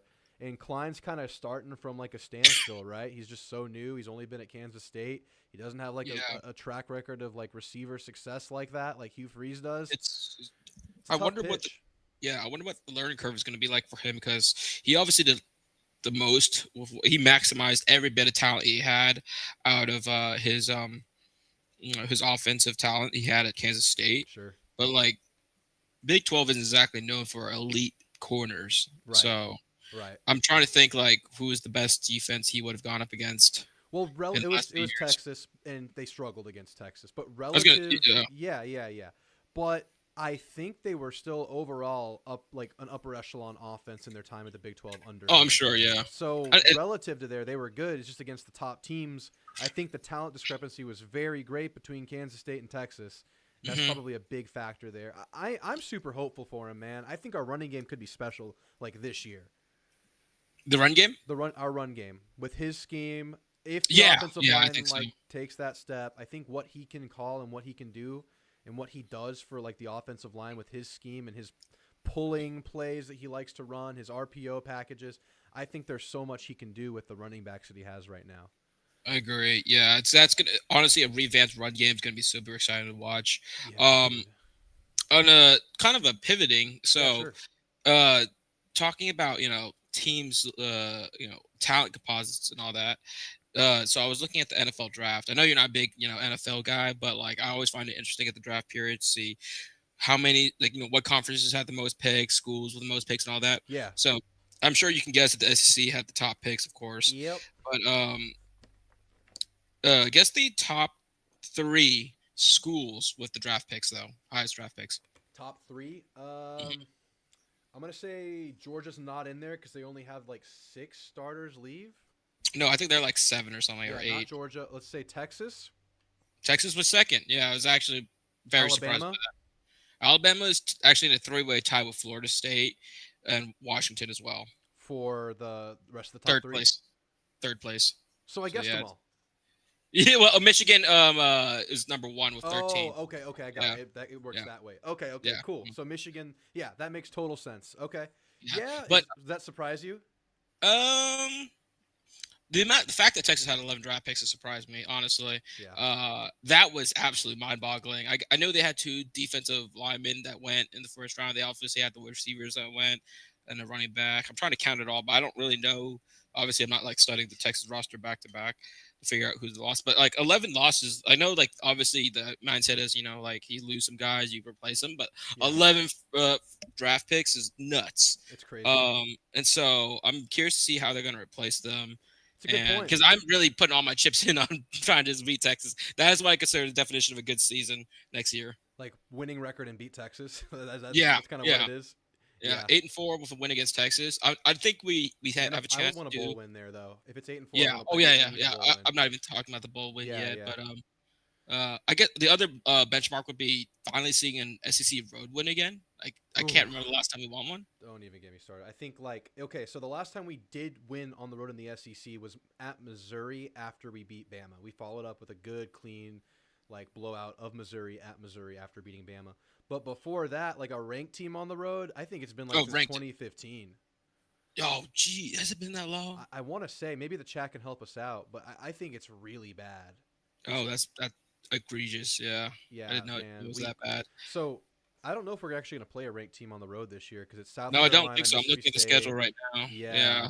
But hey, I mean, winning on the road is always an impressive feat, especially in the SEC. Dude, hell yeah! I mean, South Carolina, even if they're down, that crowd's gonna be packed for the first quarter.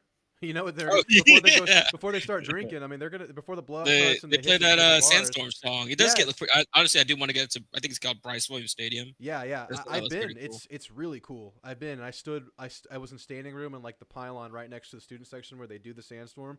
It was really cool. But like I said, for a quarter, and we blew them out and they left. Yeah. So. But that's yeah, good. It'll be like that if they can start fast. Those crowds are just gonna kind of give them life throughout the game. Same thing for Mississippi State. And then I am terrified, dude. I don't know about you. Look at the schedule and look at that game before Texas. Yeah, no, I was thinking of that one too. I didn't even think about the fact that it was right before Texas, dude, but yeah, 2 factors there. It's hard to play there. There's kind a lot of come up before Texas. There's a lot of factors that go into that Auburn game. That's our obviously the sneaky game because I don't even consider obviously it's the game before Texas, but it's we got to play against our old DC. I'm really curious to see how Colin Klein versus I already forgot the DC's name. What's the guy's name? The one we had last year? Oh, yeah, the guy we don't like. Yeah, no, we don't. I'm gonna forget names if I'm put on the spot, so I'll just forget his name. No, you're good. But honestly, the fact we can't remember his name is a sign of itself. He was. Sure. The guy that smiled all the time. That smile. Coach Smiles, yeah. Yeah. He put up statistically great numbers. I mean, he held him to 24, but then it was okay, 24 while the other team's bleeding the clock out, not letting our team have any possessions. Exactly. And then when you need him to get off the field, that was just never going to happen. The defense could never get off. Remember, I mean, dude, bingo card, guys. I'm bringing it up. The App State game. I bingo card. I did it. Thanks, Noble. You made me do it.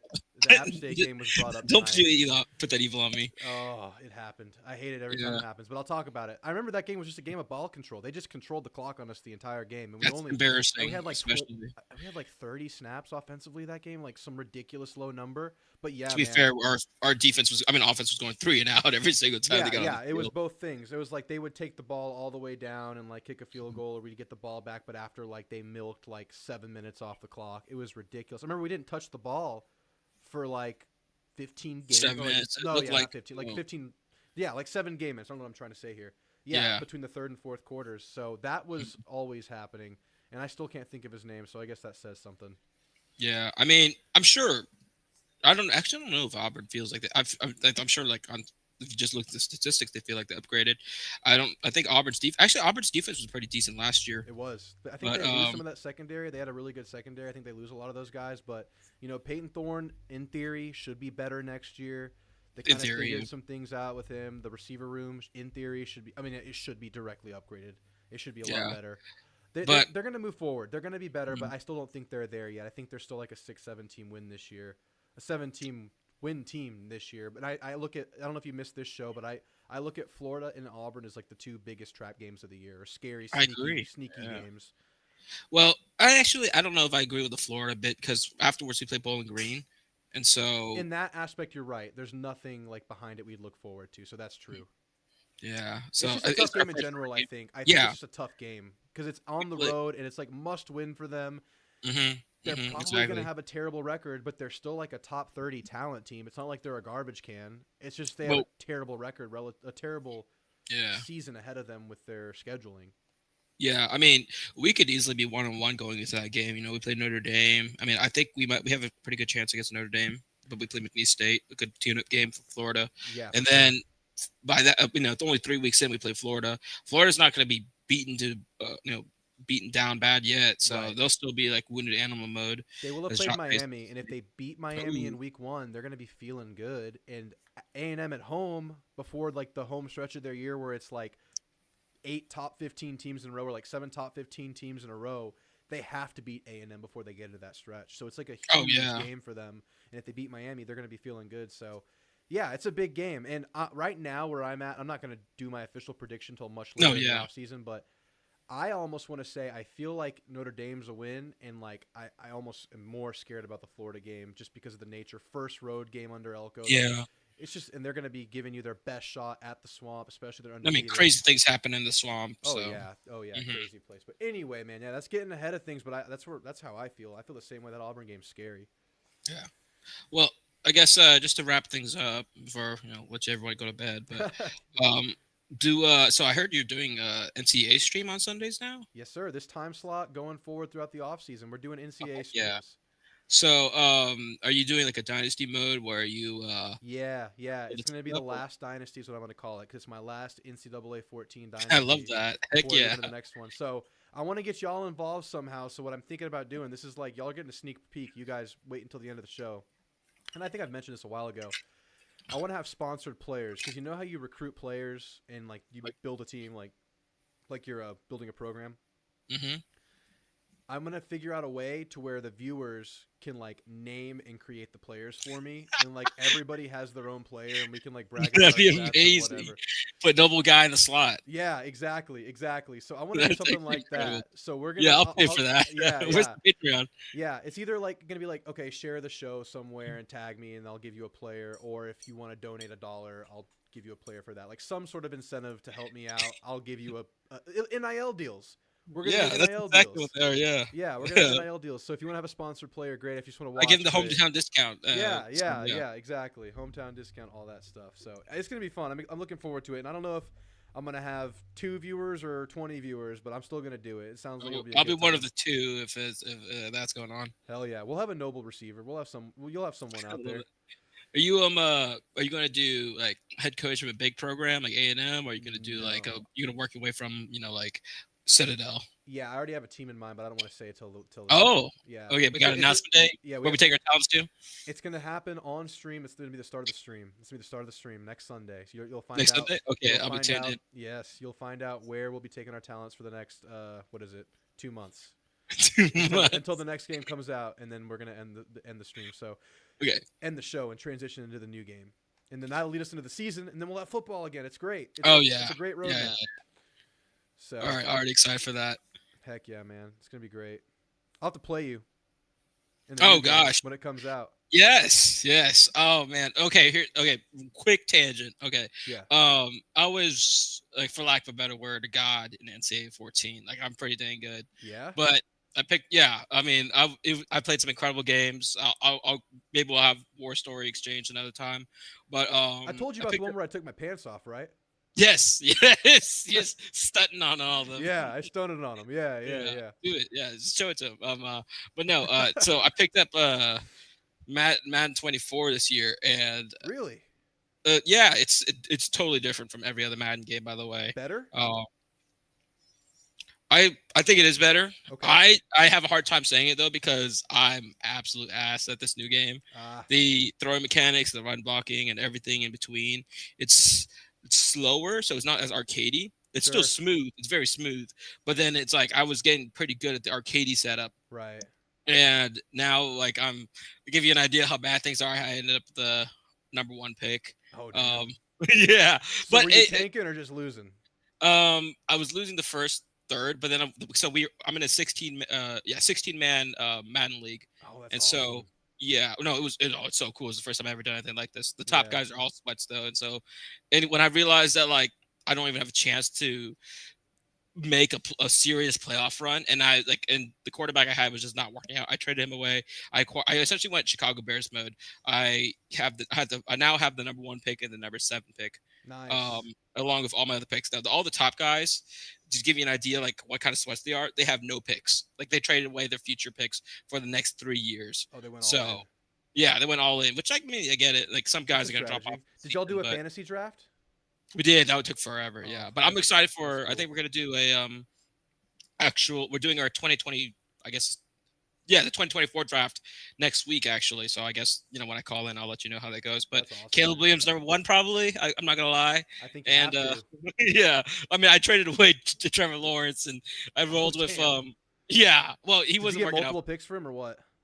out. I got picks and I got defensive line talent. Okay. I Nice. got I also I got Aiden Hutchinson. My D line is mean. Nice. I got Aiden Hutchinson, Jeffrey Simmons, Vita Vea, and Grover Stewart. They're all like superstars or Yeah. D linemen. So I built my team. My defense is solid. But anyways, I'll get into my Madden league another time. Yeah, But yeah, yeah, that's awesome though. I think maybe we'll talk more about like this off the wall stuff when I do the streams for the games. Like maybe I'll have someone call in while I'm gaming. Like why not? Like we might just do some stuff while I have this new maybe show when on. you're doing your like admin work, like the recruiting, Yeah, stuff like that. But during the game, like depending on how sweaty it's getting, like I don't know. You probably could beat the CPU with your eyes closed. But If I beat it on, it depends on my talent, but usually I can beat most Heisman CPUs unless they're running like some. I don't know what's the hard ones to stop. I sometimes have trouble when they run the triple option because it's just weird. Because the computer like it'll just pick. I just go engage at that moment. Yeah. That's what I'll do too. So like I send them back, like they can run the ball about 60 yards of the field, and then I hit them for like a 10-yard loss, and then it's like, all right, drive's over. Yeah, there you go. Exactly. I'm blitz heavy, dude. I blitz almost every play in NCAA. Really? Okay. It's like well, arcadey. There's it's kind of like it is arcadey. It's almost cheesy, like the way I do it. Like I just know that I have numbers, and the computer won't pick the blitz up, and usually the computer won't get the ball out in time. So you're gonna see what I do. You'll see my. There's strats. a handful of. Well, hey, we'll new NCAA game will be different, so we'll adjust accordingly. Yeah, this is my last run, man. This is the last hurrah. I've had so many dynasties over the years in 14, man. Maybe one a year, like in preparation for the football season. This is the last one. I can't believe it. It's crazy. Yeah, no, I'm excited. NCAA is gonna look so good on the new Xbox or PlayStation, or whatever people have, and because I mean it's kind of worth it to get these new consoles. And every game that is on it looks good. I can't wait to see. I'm hoping. I just hope the game mechanics are good, and have good RPOs and read options and all that. For sure. Yeah, that's gonna be cool. All right, Noble man. I can't wait to see you in those, and I know you'll be tuning in. So we'll see how it goes. I appreciate you calling in, man. It's good to hear from you. No, hey Drew. No, thanks for the content. Looking forward to seeing what's next. Awesome, man. You have a great night. You too, man. Later. All right, that was Noble, man. It was good stuff, man. That was a long ass Sunday night show, but I enjoyed it, man. I still feel energy. My mic's quiet. I'm just now hearing this at the end of the show. Dang it. I'm sorry, guys. Oh, it's so quiet. I didn't even realize the levels were so low. I did the whole show with a quiet mic. That sucks. Oh well. Well, I think we interacted well enough throughout chat, so I think y'all hopefully got the gist of it. That sucks. I apologize for that. I have to turn the mic down for my recorded shows because the software I use, my voice like breaks the meters and it starts tearing. But when I'm on the live show, I have to jack it way up because for some reason when I'm live, it quiets my voice a lot. So I'm sorry about that. But next time, guys, tell me right away if my voice is too quiet. You won't hurt my feelings. I know I screw up all the time, but it was still a great show. I appreciate all of you guys for being here. I'm going to call it a night. It's been a long one. Thanks, everybody. Let me see if there's anything else. There's a lot in the chat that I didn't get to. I'm sorry. I had to get through a lot of calls tonight. Rolly said he thought McKinley would be a fifth-round guy. A lot of mocks had him drafted the Cowboys. Dang it. He went too early. Yeah, it was crazy to see him go round 3. I was very surprised. I'll forever wonder how Dewberry got to deal with the Cowboys, says Aggie Man. Yeah, that was crazy. Samu's a beast. I hope so. It could be huge. It's a spring game. Turner's as good as Scorton. We'll see, man. Scorton's really good, but yeah, Turner can be that good. Let's just see how he is. He's coming off an injury, so we have to see it. A&M goes 9-3. Recruiting will blow up even more. Yeah, dude. We've been recruiting well with bad production. It's kind of crazy. All right, guys. I'm going to have to get out of here. It's getting super late on a Sunday night. I appreciate you guys for being here. Again, sorry about the audio.